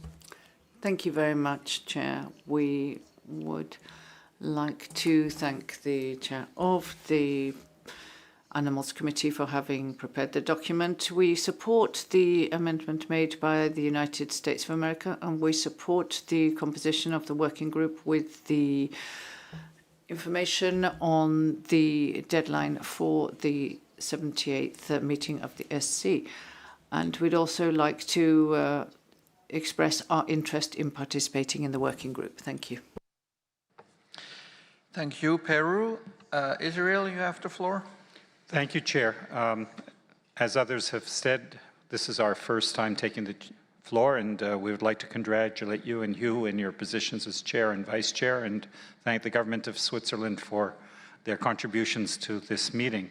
And also on this particular agenda item, we would like to thank the IPBES for all their work on this document. As one of the scientists who participated in the review and contributed to the information in the sustainable use document, can say that the mandate of IPBES in preparing this document is quite different than CITES. And the specific issues which IPBES was instructed to direct and look at in the assessment is not exactly overlapping with the CITES goals and the CITES treaty. Trying to find the coordination between the two is not simple, and this document, of course, starts to look at that, especially in Annex 3. A lot of the information that was in the original draft of the IPBES assessment was not correct in terms of CITES and had to be amended simply because a lot of the scientists who contribute to it aren't as familiar with the CITES mandate and the CITES policies as others are. So, for example, when we look now at Annex 3, we see that there's a lot of emphasis on the things coming out of the IPBES assessment, which aren't necessarily in the mandate of CITES. I'll just give a couple of examples. For example, one of them is B 2.8. Which speaks about inequitable distribution of costs and benefits from the use of wild species often undermines sustainability. Certainly, this is a well-established point that came out in the IPBES analysis, but I failed to understand why that would necessarily be targeted in the right-hand column as a subject for the Animals Committee of CITES to address, as that's not in our mandate. Another example would be C.1.3. Fairness, rights, and equitable distribution of benefits are essential to ensure the sustainable use of wild species. Again, this is also tagged as a CITES issue to be included in our assessment or our review of the IPBES assessment. So I would say IPBES has a very important role, and they've done a very comprehensive study from an academic point of view of sustainable trade, but I think this has to be looked at in the context of CITES and in our role in looking at the conservation of species that are listed in the appendices and the role of species. One of the main things that CITES has certainly moved towards over the last 50 years has been a great increase in captive bred species in trade as opposed to wild caught. And this trend has to be reflected, whereas the IPBES assessment looks much more heavily at the role of indigenous peoples and local communities in their use of wild-caught species. So while there's a lot of information that's useful in the IPBES, we have to be a little careful about differentiating between the two bodies and their different mandates. Thank you, Chair. Thank you, Israel. I think that's exactly the topics we will be discussing more in depth in such an intersessional working group where we will look at all these issues. It's a compilation of matters that may be of interest to CITES. I mean, we have been talking in the past years a lot about indigenous peoples and their contribution to conservation. So this is a topic we will be addressing in this intersessional working group. I see Humane Society International. Sorry, just a second. Is there any other party asking for the floor before I turn to our observer organizations? I don't see any other party, so you have the floor. Thank you, Mr. Chair. And again, since this is the first time we are taking the floor, I would like to express our congratulations to you, Mr. Chair, and to the Vice Chair for their election, and also, of course, to the government of Switzerland. It's nice to be back here after some considerable time. And also, if you permit me, I would like a brief personal note of how sorry I am to hear about the passing of Thomas Althaus, who I considered a personal friend. He used to send me photographs of birds from his travels and ask me to identify them for him. So we had quite a bit of correspondence outside the realm of CITES.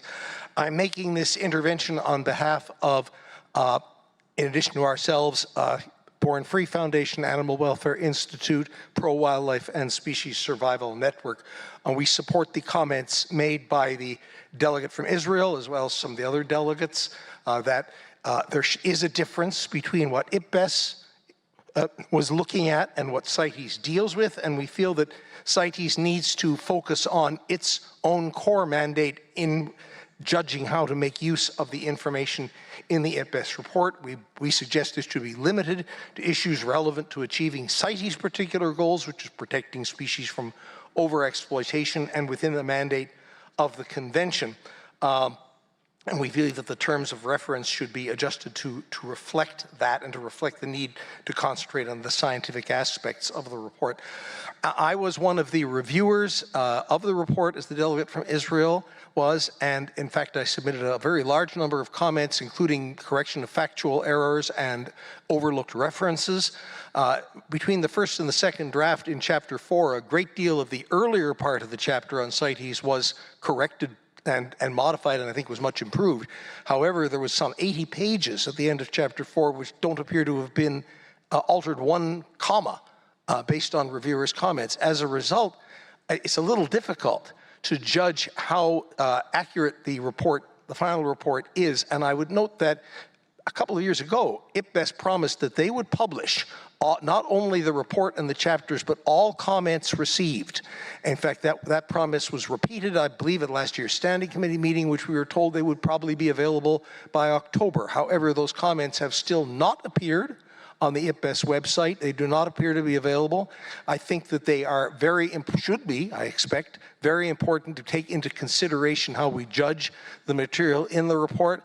I would ask the IPBES delegate to please assure this committee that these comments will be published and made available so that they can be included in any review.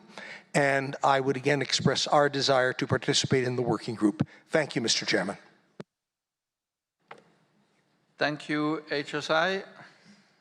Any other observer organization wishing to take the floor? Okay, so I think we have agreement that we do form the working group with the mandate with the amendment proposed by the United States. I would just like to remind which parties and AGOs and NGOs are already part of the working group from the Plants Committee side. So I would start with parties. It's Australia, Canada, China, European Union, Malaysia, South Africa, UK, USA, and Zimbabwe. And IGOs and NGOs, is IUCN, International Wood Product Association, IWMC, World Conservation Trust, Traffic, World Resources Institute, Worldwide Fund for Nature, WWF. So those parties and organizations do not need to raise their flag whenever I ask. Okay. And I forgot who will chair it from the side of the Plants Committee. It will be the alternative representative for North America, Esico Benitez. Good. I see Oceania has asked for the floor. Yes, just a technical question. There's been a proposed amendment to the mandate of the working group. And obviously the Plants Committee has set up a working group already, or contribution to the working group. Just technically, how do we go back to the Plants Committee to seek a change? And I was wondering, the change seems to be like a semantics rather than a substantive issue. And so if it's going to be a really complicated process, then is this amendment really required? That's my question. Okay, we have decided that if we have substantial disagreement with the Plants Committee, then we need to consult, we need to have a process where we consult with the members between the members of the two committees.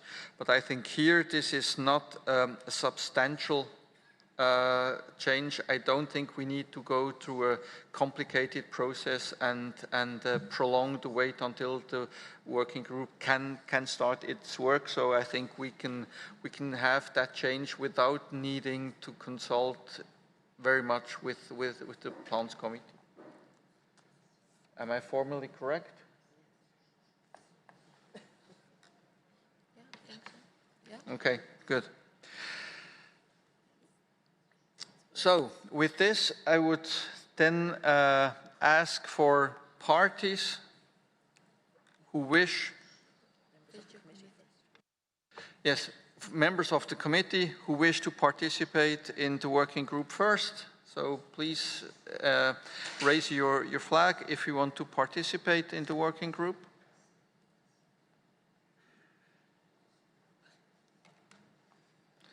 So I don't see any flags raised. Then I would move to observer parties. Okay, Mexico, New Zealand. I have to take my glasses. Saudi Arabia, thank you.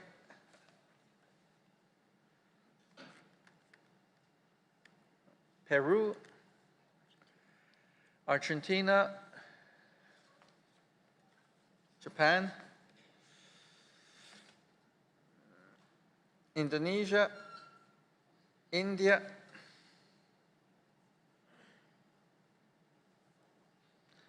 if I haven't mentioned one, then please show your flag more clearly. Okay, China, very good. I think that's for parties. Then observer organizations who wish to participate.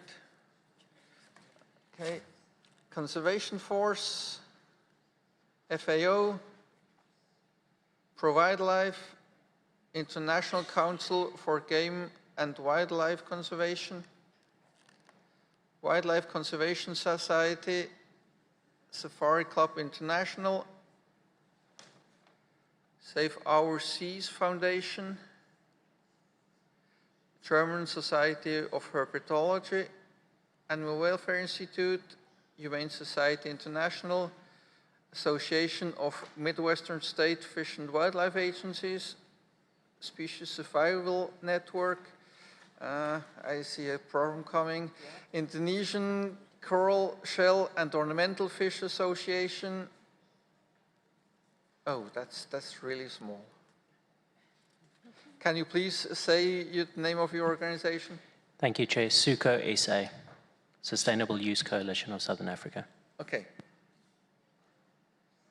International Fur Federation, Traffic, I think you are already in there. Natural Resources Defense Council.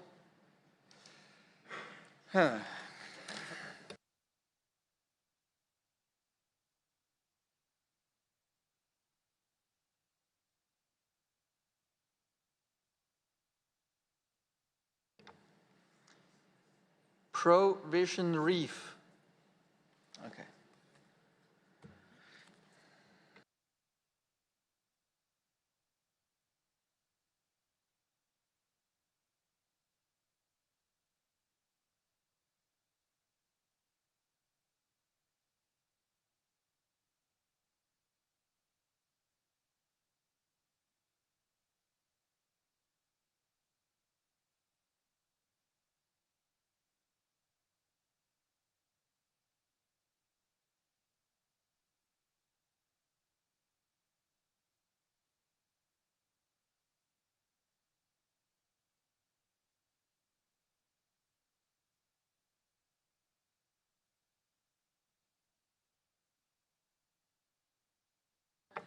I suppose IPBES also wants to be part in the working group, because I haven't seen your placard.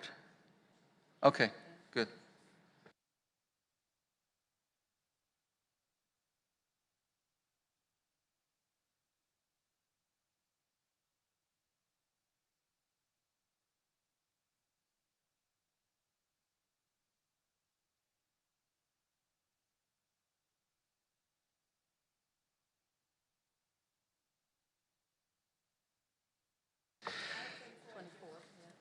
Okay, so we have 17 parties and 24 observers, observer organizations. So we need to cut down a bit. Please quickly coordinate within yourselves which ones can step back. We need to have 7 observer organizations stepping back. Otherwise, we cannot form the working group. Safari Club International, thank you very much. Colombia is also joining, so we have 18 to 23. Still 5. Animal Welfare Institute, Association of Midwestern State Fish and Wildlife Agencies. Now 2 more, right? Yes. The SACA, yeah. This one here. SUCA, Sustainable Use Coalition, South Africa. Thank you very much. And one more. Oh, yes, Sea Vision Reef also. So now we have, I think, Equity and the United States. I think they're asking for the floor because they are on the list. Are they already? Yes, I have a question on the co-chair. We have a co-chair designated from the Plants Committee. Do we have a co-chair designated from the Animals Committee? Myself. Thank you. Yeah. Brazil? Okay. Brazil is asking for Brazil is also Brazil wants the floor, please, Brazil. Yes, thank you for giving me the floor. It's just a clarification. May parties also decide to join later on if they wish to do so, or is now the time and then no more? Thank you. Basically, it's now the time. On exceptional cases, a party can approach me if I agree to add a party to a working group later on. But this should be the exception. So, you want to be part? No? Okay, good. So I think, can you please, Secretariat, repeat the composition as we have it now so that everyone finds it or himself or herself? Thank you, Chair. So we have 2 co-chairs for that intersessional working group. The chair for the Animals Committee would be the chair of the Animals Committee, and the chair for the Plants Committee is the alternate representative for North America, Mr. Benitez Diaz. As to member parties, we have Australia, Canada, China, European Union, Malaysia, South Africa, United Kingdom, United States of America, Zimbabwe, Mexico, New Zealand, Saudi Arabia, Peru, Argentina, Japan, Indonesia, India, and Colombia. For IGOs and NGOs, we have IUCN, International Wood Products Association, IWMC World Conservation Trust, Traffic, World Resources Institute, WWF, Conservation Force, FAO, Pro Wildlife, CIC, WCS, Save Our Seas, German Herpetology, HSI, SSN, Indonesia Coral Reef, and I apologize, I don't have a rest, International Forest Federation, NRDC, and IPBES. Thank you.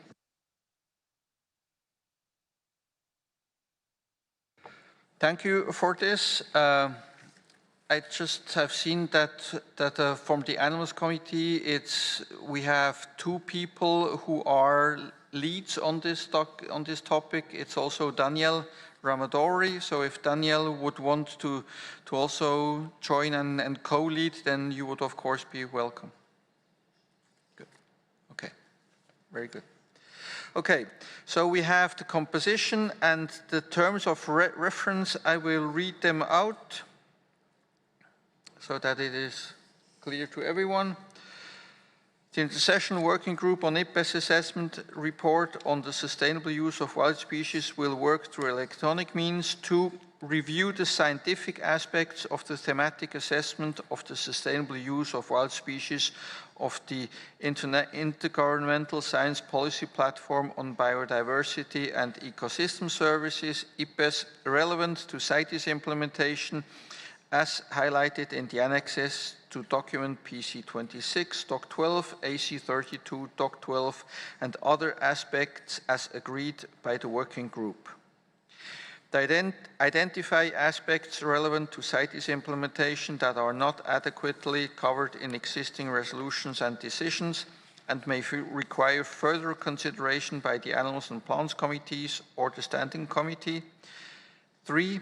Prepare a draft report of the results of the review and possible recommendations for consideration by the joint sessions of the 33rd meeting of Animals Committee and the 27th meeting of the Plants Committee, scheduled to take place in 24.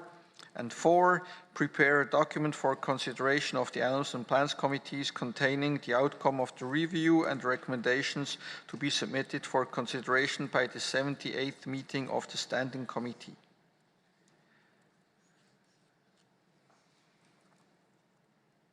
So that's the mandate. Okay, I don't see any more concerns, questions. So with this, we can close this agenda item. And we will move now to the next one, which is agenda item 10, role of CITES in reducing risk of future zoonotic diseases emergence associated with international wildlife trade. Secretariat, you have the floor.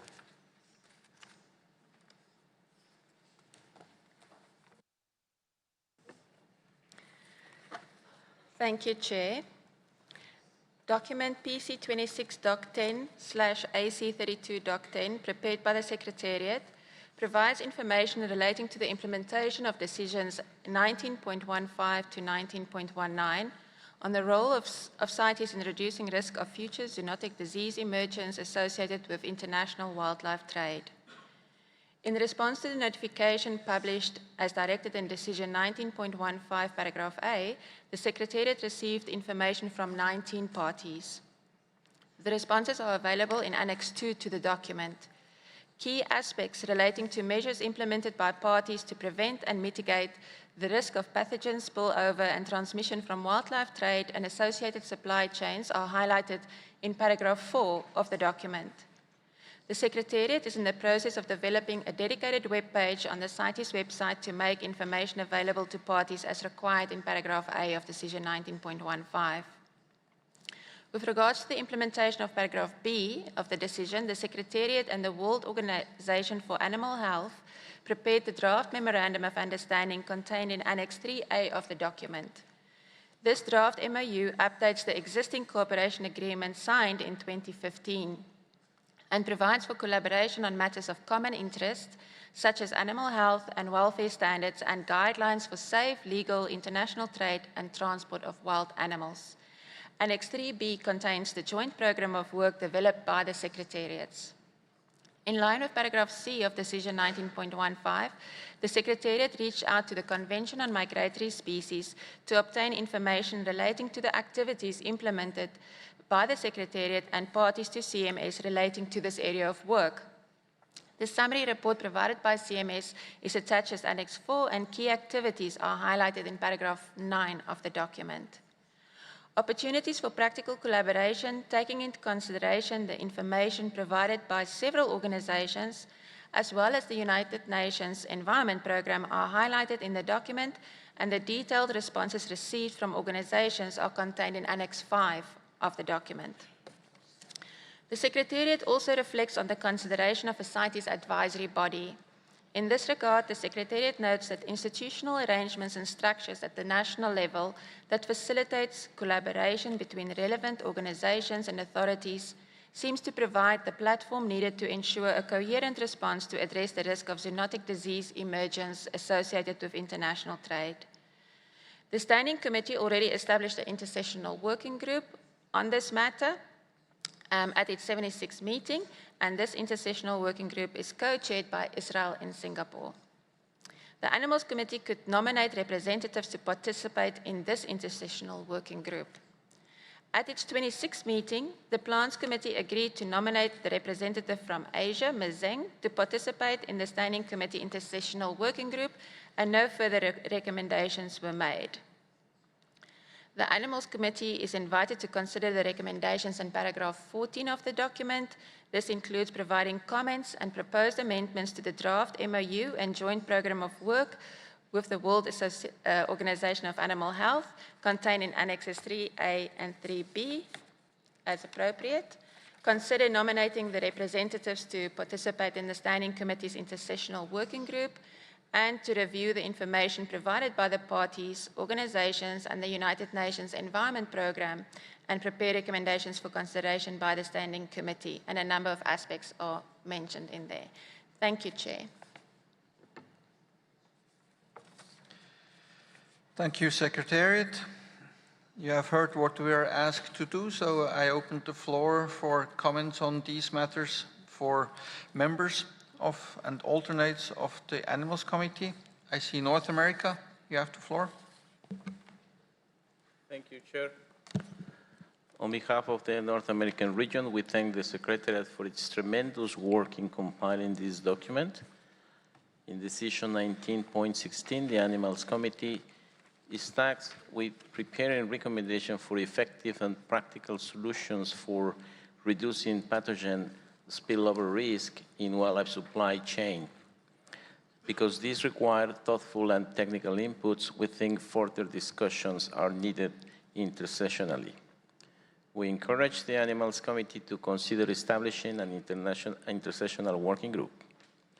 Additionally, we know that CITES advisory body may not be most practical approach if results in broad guidance that is difficult to implement.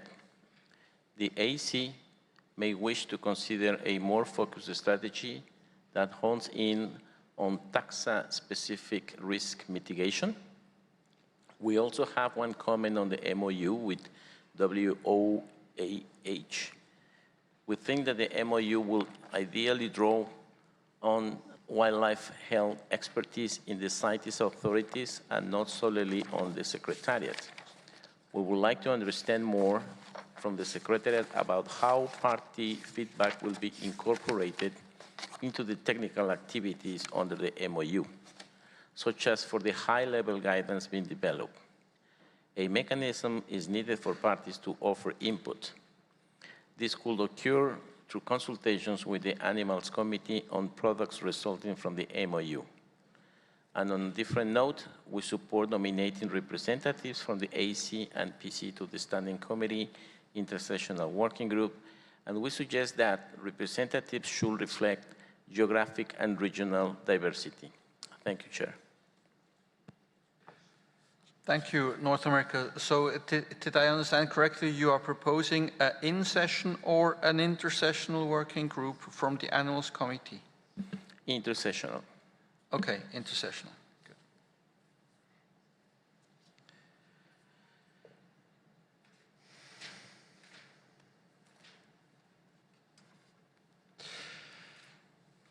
Any other members wanting to take the floor?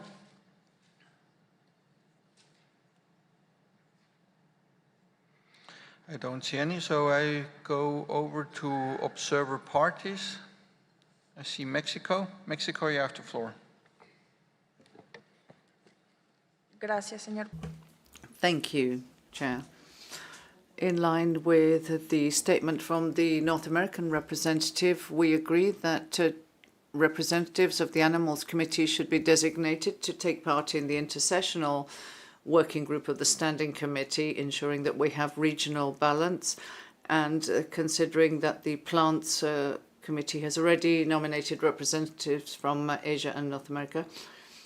And we agree that the joint work program and the information from the parties, organizations, and UNEP, and to prepare recommendations for consideration by the Standing Committee,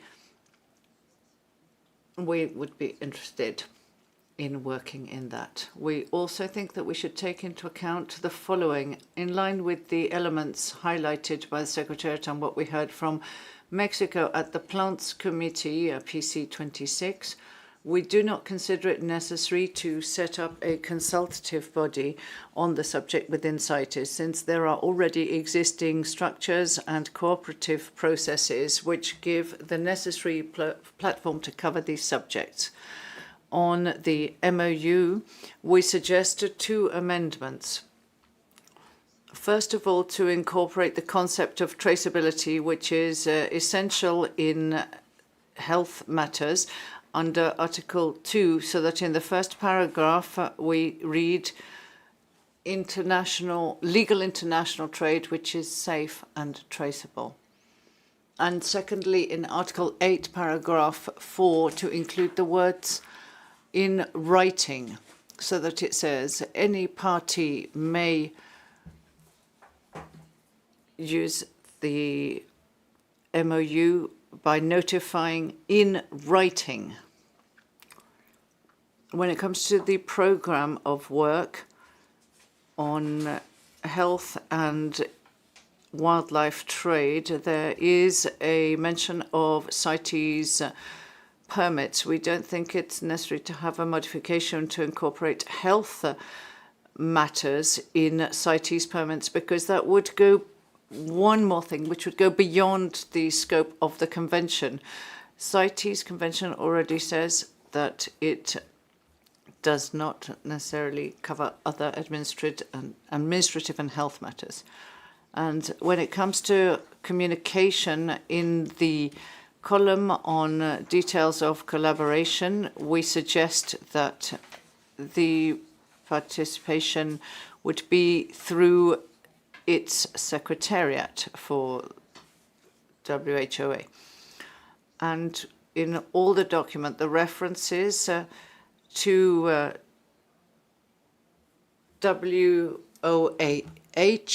the references need to be checked because some still refer to OIE. Thank you.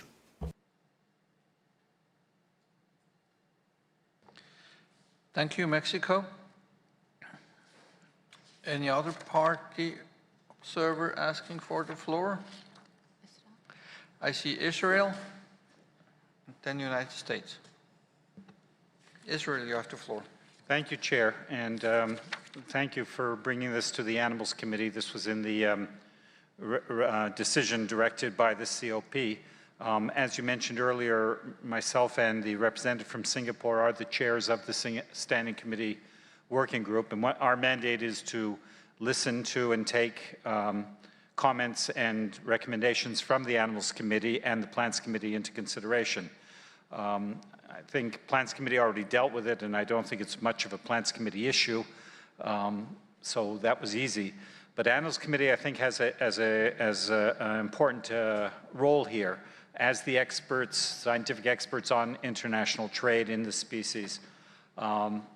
I don't think that an intersessional working group, as proposed by the representative from North America, would be useful, since we do have to bring this up at the Standing Committee meeting in just a few months. And I don't think we would have time for an intersessional working group by the Animals Committee. If there are aspects to discuss, this will be up to the chair, of course, whether an in-session working group here to meet for perhaps one session, an hour or two, to look at this and maybe come up with some specific recommendations from Animals Committee to our working group at the Standing Committee would certainly be useful, and we would encourage the chair to consider that. In terms of specific issues that were raised here, I can tell a personal story. A friend of mine just got back from a trip to the Far East. I'm not going to mention which country. and sent me pictures and stories about the wet markets there, showing the tremendous number of wildlife that's in trade there, people walking around among them, handling them. And it seems to me that the world hasn't learned a lesson. We got through more or less COVID. We developed a vaccine, a certain number of people died, and now everything's back to business as usual. And this is scary.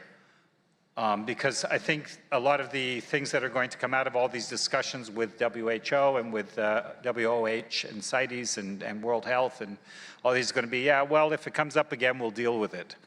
Since we managed to get through COVID, we can do it again. And I'm really reluctant to take that as the conclusion of the world organizations and how to deal with these. Because as we've seen in so many issues, prevention and mitigation is far more cost-effective and certainly a better way to go. The recommendations on closing the wet markets, reducing the trade, increasing the hygiene of the animals in trade are not being listened to. And I think this body here, the Animals Committee, does have the authority, the mandate, and the experience to be able to add these issues into the comments that are coming out of this meeting. Just for example, in the MOU, it says in the first paragraph some of the issues that should be directed. It speaks of welfare of live wild animals during their transport. Now certainly this is something that we are all concerned is that the animals in transport, but adding the words welfare and hygiene is certainly a small change that should be added and something that can taken into account. We used to have a transport working group that used to provide information to IATA and to other organizations on the welfare and all the conditions that animals need to be put under during their transport, but this has long ago not been in place. I would certainly encourage the Animals Committee to make some strong statements here about the need for input into this process, to look at these results that came out of this report and provide the Standing Committee working group with some concrete issues. I would also like to mention that half an hour ago we discussed document 8.2. And 8.2 was talking about the issues that are being covered by the Standing Committee. And in there's actually already Animal Committee representatives to this issue. If you look at page 4 in document 8.2, it appoints Mr. P. Van Dijk, the nomenclature specialist, and A. Dis Mismos of Asia as the representatives of Animal Committee to this issue in 19.16. So I don't know if you want to make a change to that, but that was already decided a little earlier this morning. So those are my comments on this issue, and we encourage also any parties that have individual comments to direct to the Standing Committee working group. Please send them to us. Myself and the representative from Singapore would certainly encourage the input. Thank you, Chair. Thank you, Israel, for this. So I open the floor for the United States. Thank you, Chair. And we thank the Secretariat for this thoughtful document. We align our comments with Israel regarding the importance of this work for the Animals Committee. And we think that this is possible for a later Standing Committee meeting because the decisions directed to the Animals Committee and so on do not specify which Standing Committee meeting it is. So we interpret that to mean that Standing Committee 78 would be suitable. And with that in mind, we wanted to highlight that the Animals Committee task is to make recommendations for effective and practical solutions to reduce zoonotic risk under Decision 19.16. And as has already been reiterated by Israel in the North American region, we take that technical expertise and creative thinking will be needed. And so we see that establishing an intersessional working group of the Animals Committee towards this aim could be really useful. And we see that it would be difficult to provide meaningful input without that option. Thank you.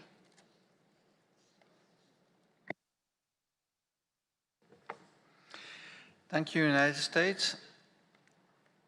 Any more observer parties wishing to take the floor? can you show it again? Senegal, you have the floor.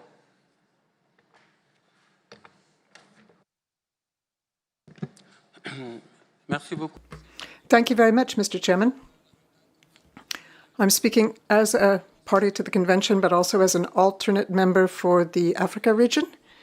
And I would like to take this opportunity to congratulate you on your re-election and also to the vice chair. And I'd like to commend the Secretariat for the excellent organization of this important meeting. As you know, Mr. Chairman, zoonotic diseases are a global concern, and the role of CITES in reducing the emergence of future zoonotic diseases associated with international trade in wild species of fauna is an essential one. I think that the proposal made by the United States and North America, I believe, to set up an intersectional working group seems like an important proposal. This is a very broad subject. I don't know if we would be able to deal with it appropriately during a session such as this one, so I think an intersectional working group is a good idea. I approve the proposal to establish this working group, which will, I hope, enable us to take a decision on the matter. Thank you. Thank you, Senegal. Any other observer party wishing to take the floor?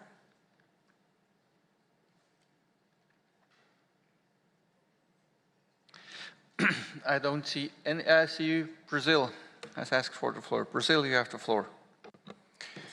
Thank you very much for giving me the floor, Mr. Chair. And my intervention goes towards the line of asking a little bit of clarification from the Secretariat as into if there has been any work conducted with the INC, because we know that there is a pandemic treaty being negotiated currently.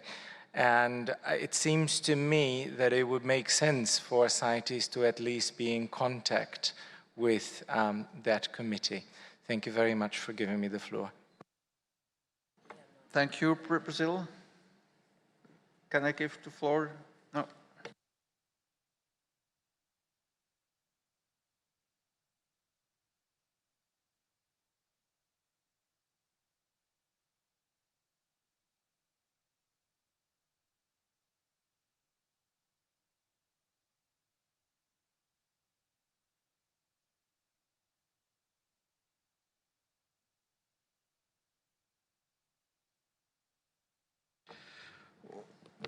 Just as a reply to Brazil, the Secretariat hasn't been mandated to reach out to that body to consult, so there hasn't been reaching out done, no. I see Zimbabwe. Zimbabwe, you have the floor. Okay. Thank you, Mr. Chair. I think we wish to also align ourselves to previous speakers. We have requested for more time to work through an intersectional working group so that we do our internal consultations with experts back home. Thank you. Okay, thank you very much. So I would like now to ask observer organizations if they want to take the floor. Yes, I saw right. Born Free, you have the floor. Thank you, Chair. Congratulations to you and Mr. Robertson for your appointments as Chair and Vice Chair, and thank you to the Secretariat and the Government of Switzerland for the organisation of this meeting. It's nice to be back in Geneva. I'm making this intervention on behalf of ADM Capital Foundation, Animal Welfare Institute, Born Free, Centre for Biological Diversity, David Shepherd Wildlife Foundation, Defenders of Wildlife, Fondation Franz Weber, Humane Society International, Natural Resources Defence Council, Pan-African Sanctuary Alliance, Pro-Wildlife and Species Survival Network. We welcome the discussions on CITES' involvement in reducing the risk of future zoonotic disease emergence associated with international wildlife trade following the associated decisions agreed at COP19. We agree with the distinguished delegate from Israel that a mechanism by which Animals Committee members can offer their expertise to the related Standing Committee working group is important. We urge the committee to recognise the need to adopt a precautionary approach to wildlife trade where the risk of zoonotic pathogen emergence and spillover is considered to be significant or uncertain. We also urge the committee to incorporate demand reduction considerations into this work and to recognise the need for illegal trade and trade in non-CITES species, which may carry significantly higher risks, to be addressed. When trade continues, supply chains, particularly for live animals, should be shortened and simplified, and animal welfare and hygiene standards across supply chains improved. Regarding the formation of an advisory body, we encourage consideration of establishing a formal dialogue on this issue with the quadripartite organisations working on One Health and the Pandemics Instrument and its One Health high-level expert panel. Thank you, Chair, and we would be interested in participating in any intersessional working group that might be established under this agenda item. Thank you, Born Free. I had WCS. WCS, you have the floor. Thank you very much, Chair, and I join everyone in congratulating you and the Vice Chair on your election and all of the new Animals Committee members as well. It's great to see everyone and be back in this familiar building. WCS has an active wildlife health program, and we're actively engaged also as an official stakeholder in the World Health Organization negotiations of a new pandemic treaty on prevention, preparedness, and response. We'd like to thank all the parties who submitted information and the Secretariat for pulling together the document. We work in more than 60 countries, and we have ongoing programs in most on preventing pathogen spillover, wildlife trade, and human and animal health. We also appreciate that the Secretariat reached out to CMS, Convention on Migratory Species. The issue will be on the agenda of the CMS COP in October. We agree with the North American representative on the need for wildlife health expertise in these discussions in any working group. And we agree with the delegate from Israel that the world hasn't learned its lesson. But we note that some parties have. And we congratulate those parties who have taken active efforts to deal with the issue of pathogen spillover and reduce the risk. We agree the Animals Committee needs to recommend effective and practical solutions. We're happy to assist, whether it's an in-session or an intersessional working group. These issues are critical and timely. In terms of the draft MOU with WOA, the World Organization for Animal Health, it's a good first step. We have some suggestions. We believe it's overly focused on ensuring legal wildlife trade is safe, but it doesn't define safe. And the risk of pathogen spillover, we note, is as high and sometimes higher in legal trade compared with illegal, and with captive bred live animal trade compared with wild trade. And we believe the Animals Committee in any working group should focus on all of those. We recommend the inclusion of the term prevention of pathogen spillover and not just safe trade. That was discussed extensively by all of your parties and adopted in the Kunming-Montreal Global Biodiversity Framework, Target 5, which also says reducing the risk of pathogen spillover.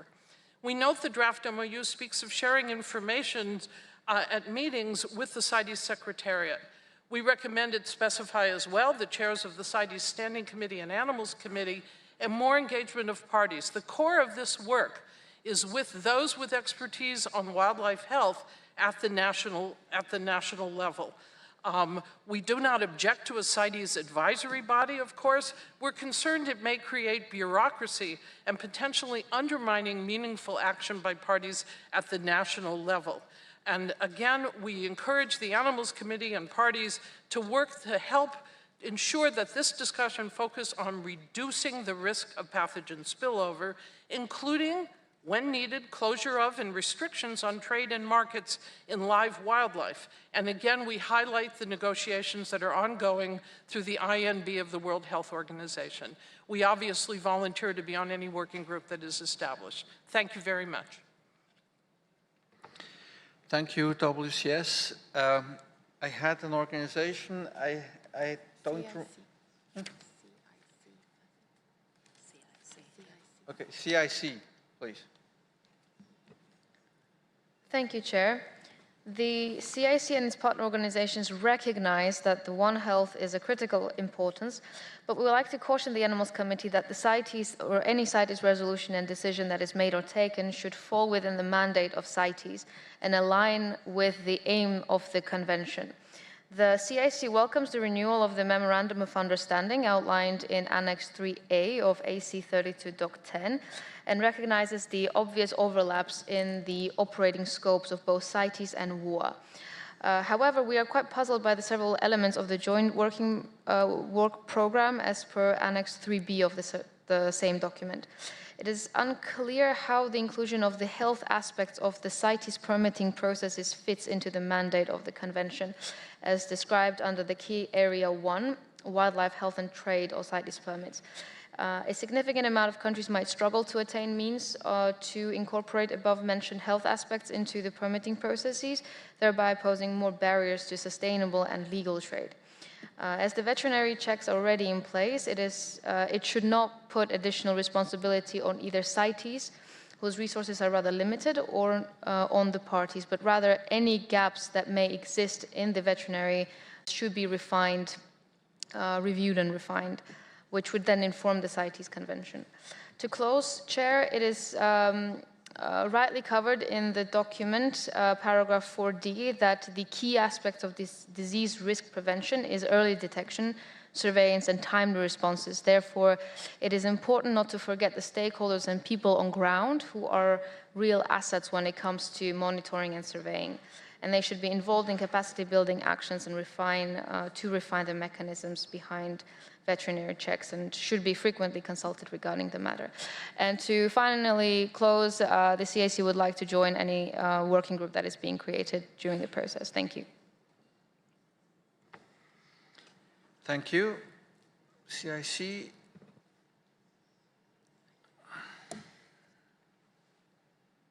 IWMC, you have the floor.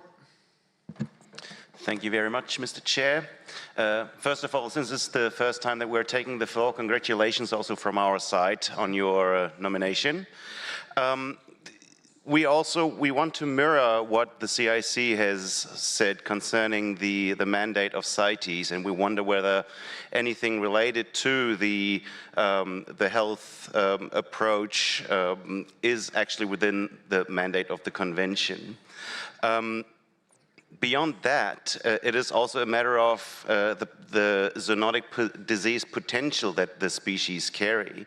Not every species has the same zoonotic disease potential, and not every species is being traded in on an equal manner between the different countries. So we would like to, also within any discussion surrounding this issue, would like to ask parties to take this into consideration, that there are different species with different zoonotic disease potential, and that these species are differently traded all over the world. So that a blanket approach and the closure of markets cannot be the solution when a certain species doesn't even have a zoonotic disease potential and is not even traded in. So we're of course very interested in joining any working group, and thank you very much. Thank you, IWMC. So with this, give me just a moment.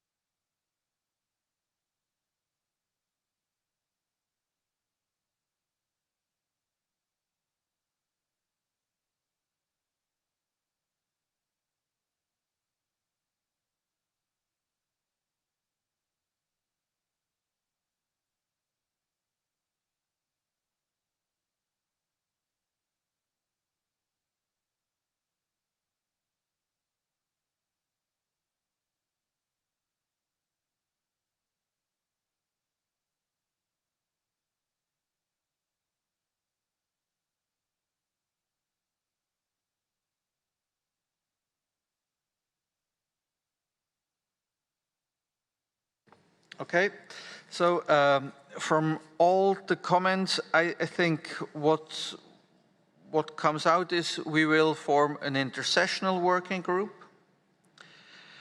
which will have a mandate that I will try to read out in relation to the comments on the MOU and the program of work. I think they have been well taken note of. They will be incorporated in the proposed MOU, which will be submitted to the Standing Committee, where there will be further discussions and further possibilities of input. And so the working group will focus on, let me see, this one, will focus on review the information provided by the parties, organizations, and the United Nations Environment Programme and prepare recommendations for consideration by the Standing Committee on proposed effective and practical solutions for reducing pathogen spillover risk in wildlife supply chain, taking into consideration the practices and processes relating to biosecurity and safeguards. No?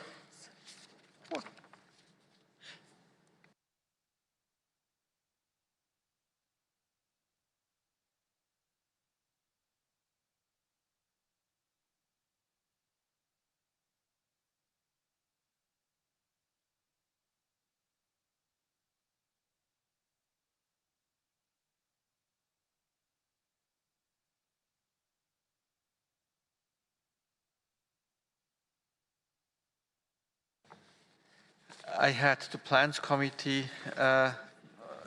considerations before me, so now I'm into animals, which is, I think, the right thing. So the mandate would be review the information provided by parties, organizations, and UNEP and prepare recommendations for consideration by the Animals Committee on proposed effective and practical solution for reducing pathogen spillover risk in wildlife supply chain, opportunities for practical collaboration under the direction of existing resolutions, decisions, and agreements, and prepare a report for consideration by AC 33, so Animals Committee 33. So that would be the proposed mandate. Should I read it out again to make sure you have really captured what the intent would be?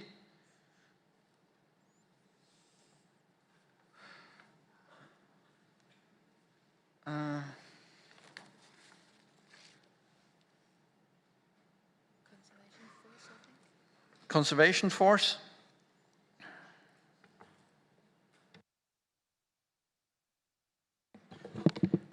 Thank you very much, Chair. And I just would like to put a question for clarification on this mandate, and it's about the kind of expertise available in this committee to reduce the risk of pathogen spillovers of zoonotic disease. Can you please clarify the kind of scientific expertise available in this committee? Thank you.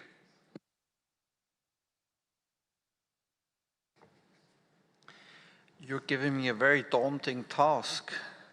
I don't know what the background of all the people in the committee and in the room are. So I'm afraid I cannot adequately respond to you.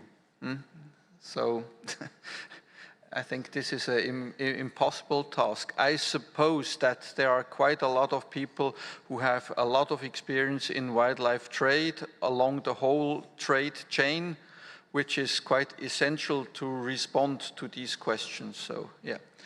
I see WCS, just for a short intervention, please. Exceedingly short. I suggest, Chair, where you say reviewing information from parties, organizations, and UNEP, to add also the peer-reviewed scientific literature. There's a great deal that has been published even since our COP. So I would think that this intersessional working group with expertise, as Conservation Force has requested, also be able to consult the scientific literature. Thank you.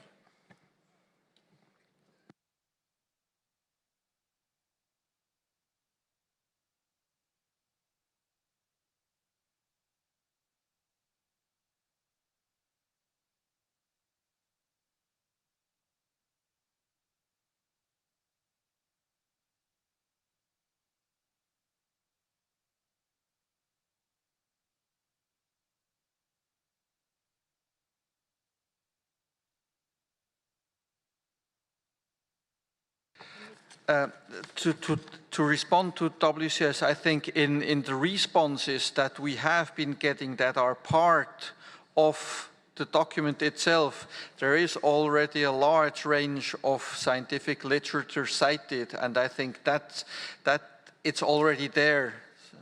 Because otherwise, if we start selecting who makes the selection, it has to be balanced. So I would prefer referring to what we have as responses from parties and organizations and to look at that, because that's what we already have in our hands. And I suppose what the parties and organizations have been responding is already including new and up-to-date scientific literature.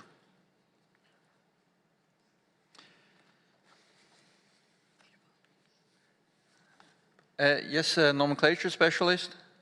Yes, thank you, Chair.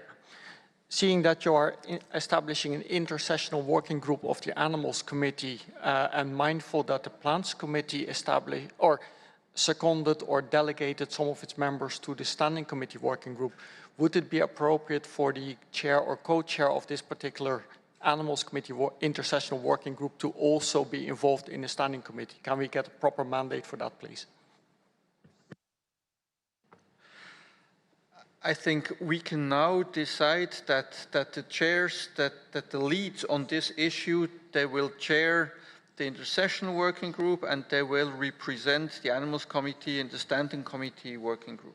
So that's the idea I had in mind, but I'm glad you raised it so that it is clear to everyone. Okay, so if the mandate is all right, then we will now form the intersessional working group on zoonotic diseases. And I would like to ask which members of the Animals Committee would like to participate in the working group. Nomenclature specialist.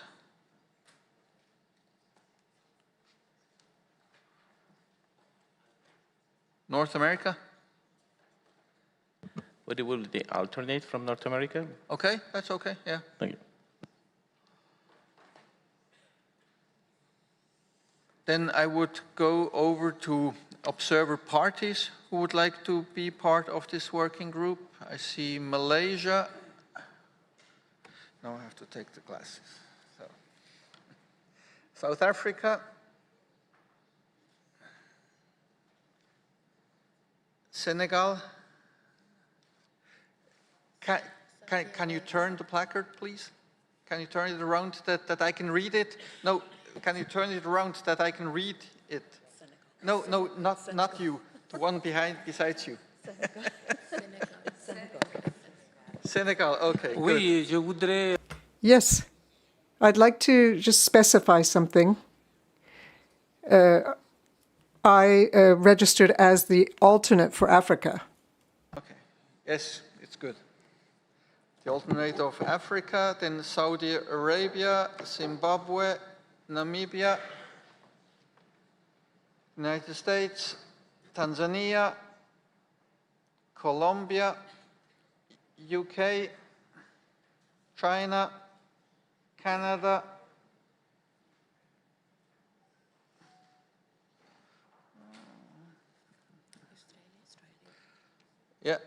Congo, DRC, meaning European Union, Germany, Australia, India, Indonesia, Israel, and Switzerland.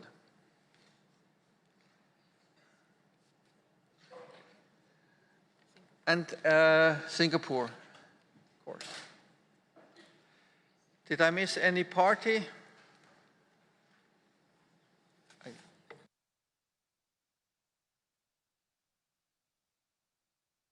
DRC. So it's just DRC. It's not Congo and DRC. It's DRC.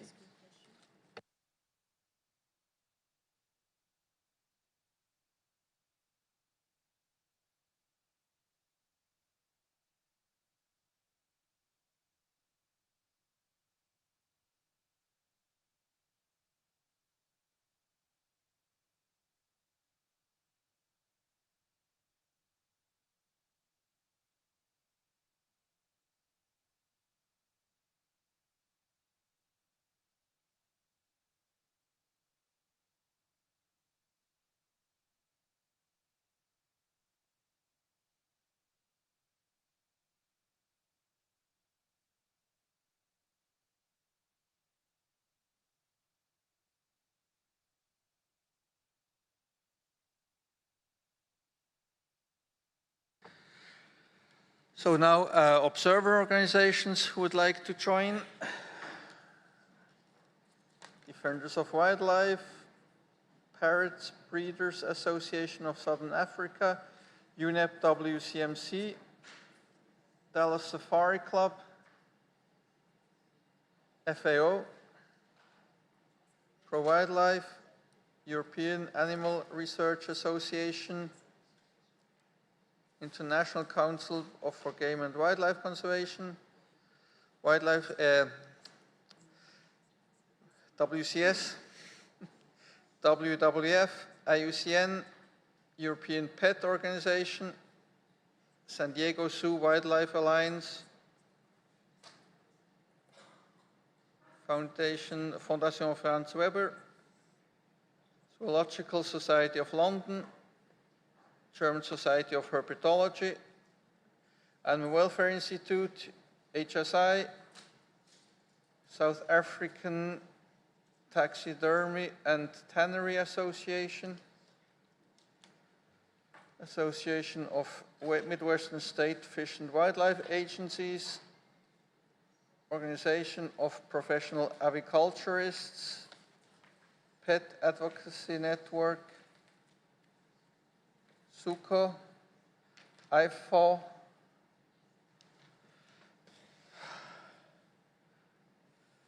Association of Western State Fish and Wildlife Agencies, International Fur Federation,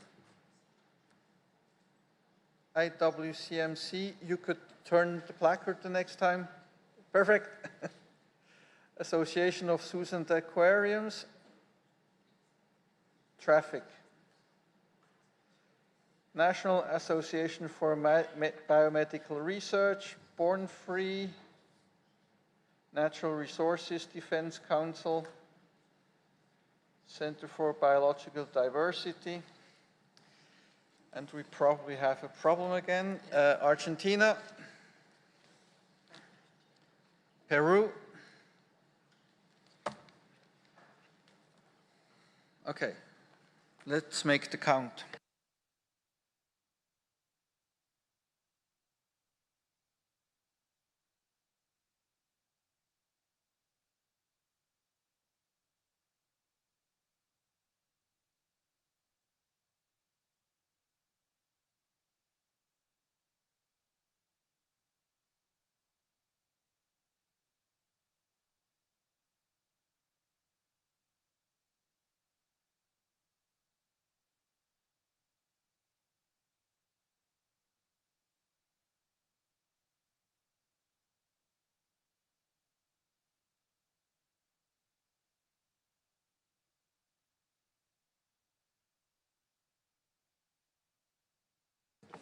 Japan also would like to join, right? Okay.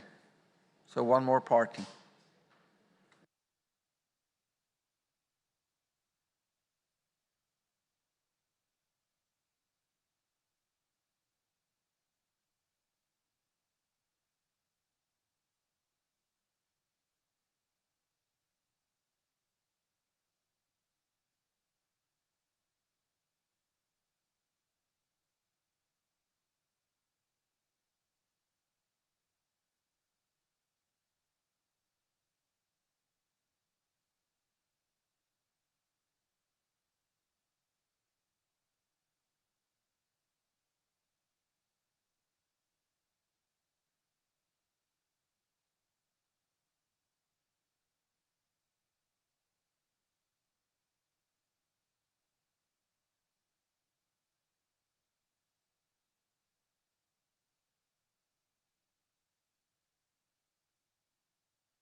Okay, we have 27 parties and 33 observer organizations, so we need to reduce by 6. So I'm asking you to step down if you think you are already once or twice represented, so that we can cut back. Parrots Breeders Association of South Africa, thank you very much. Fondation Franz Weber.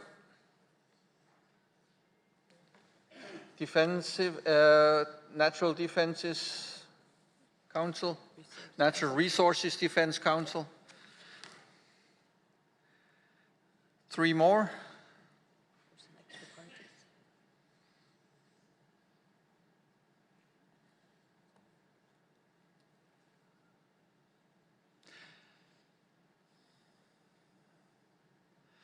If not, I will have to do that myself. I will have to see if I see organizations who are already double or 3 times represented from the topic, from the, and I will make that selection. I would prefer you do it yourself, of course.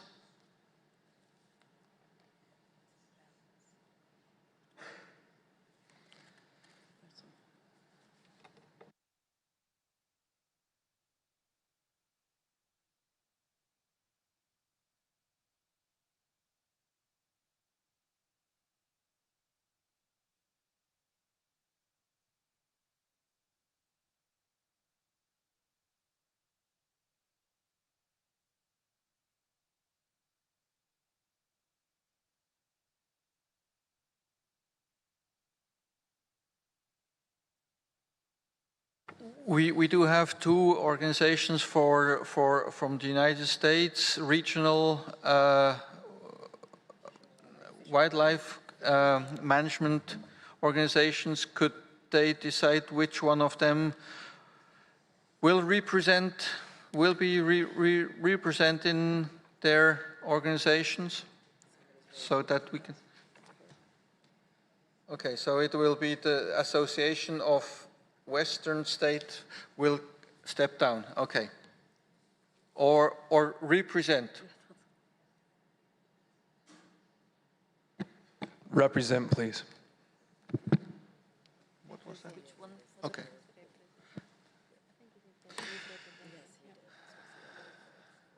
Two more needed to cut down. Safari Club, we only have ones.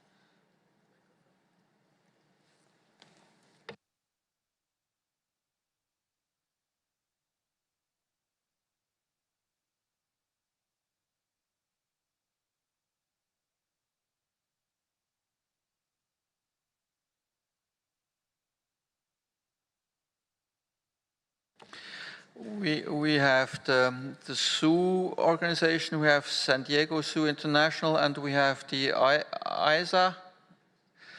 So can maybe the Zoo community decide which one is representing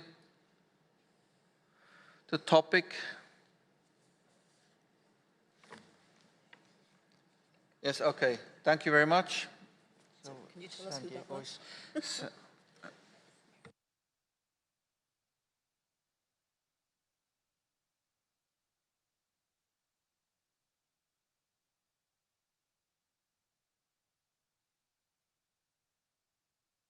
Either one more party to join or one NGO to step down.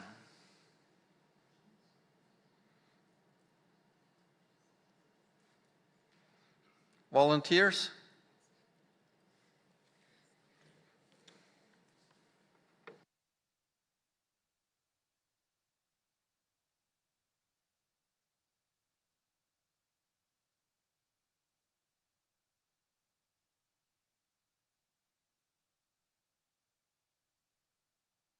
Well, it's not easy, huh? So I will propose that the Taxidermy Association is not represented, as we feel that in zoonotic disease prevention, maybe that's not really a primary concern. So I know this is quite, may not be universally accepted, but we have to cut down, so we will also strike that organization.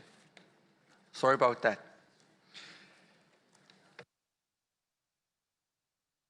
So with this, we do have now a balance, and the mandate is also clear. Who will be leading on it? It will be, as we mentioned, the leads that we have designated in document 8.2, I think. And these two people will also represent the Animals Committee in this corresponding standing committee working group.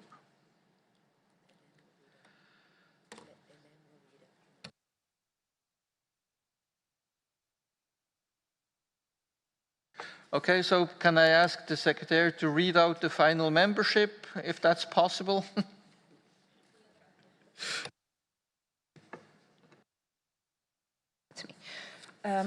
So among the members, we have the two co-leads based on document 8.2, which is the nomenclature specialist and the representative for Asia, Mr. Dismos. We also have the alternate for the North American region and the alternate for Africa. Among the parties, we have Malaysia, South Africa, Saudi Arabia, Zimbabwe, Namibia, the United States, Tanzania, Colombia, the United Kingdom, China, Canada, DRC, the European Union, Germany, Australia, India, Indonesia, Israel, Switzerland, Singapore, Argentina, Peru, and Japan. And among the observers, Defenders of Wildlife, UNEP WCMC, Dallas Safari Club, FAO, Pro Wildlife, European Animal Research Association, CIC, WCS, WWF, IUCN, European Pet Organization, probably not the full name, ZSL, German Herpetology, AWI, HSI, the Organization of Professional Aviculturists, Pet Advocacy Network, SUCO SA, IFAW, Association of Western Fish and Wildlife Services, International Fur Federation, IWMC, Association of Zoos and Aquaria, Traffic Biomedical Research Association, I don't have the full name, Born Free Foundation, and the Center for Biological Diversity. Thank you. So thank you very much. I think we have 5 minutes left. I will not open any more documents. I think that's because the ones that will come now will be quite substantive. So I release you to a little bit early lunch. So, and we meet again. Point of order? Yes. Sorry to interrupt. You were about to let us go to lunch. Who is chairing this intersessional working group? Sorry, Israel. I said it's the representatives that we have that are the leads on this topic. I said that. Yeah, I think that was pretty clear. It's the nomenclature specialist and Arvin Diezmos from Asia, alternate from Asia. Okay? Okay. So have a good lunch.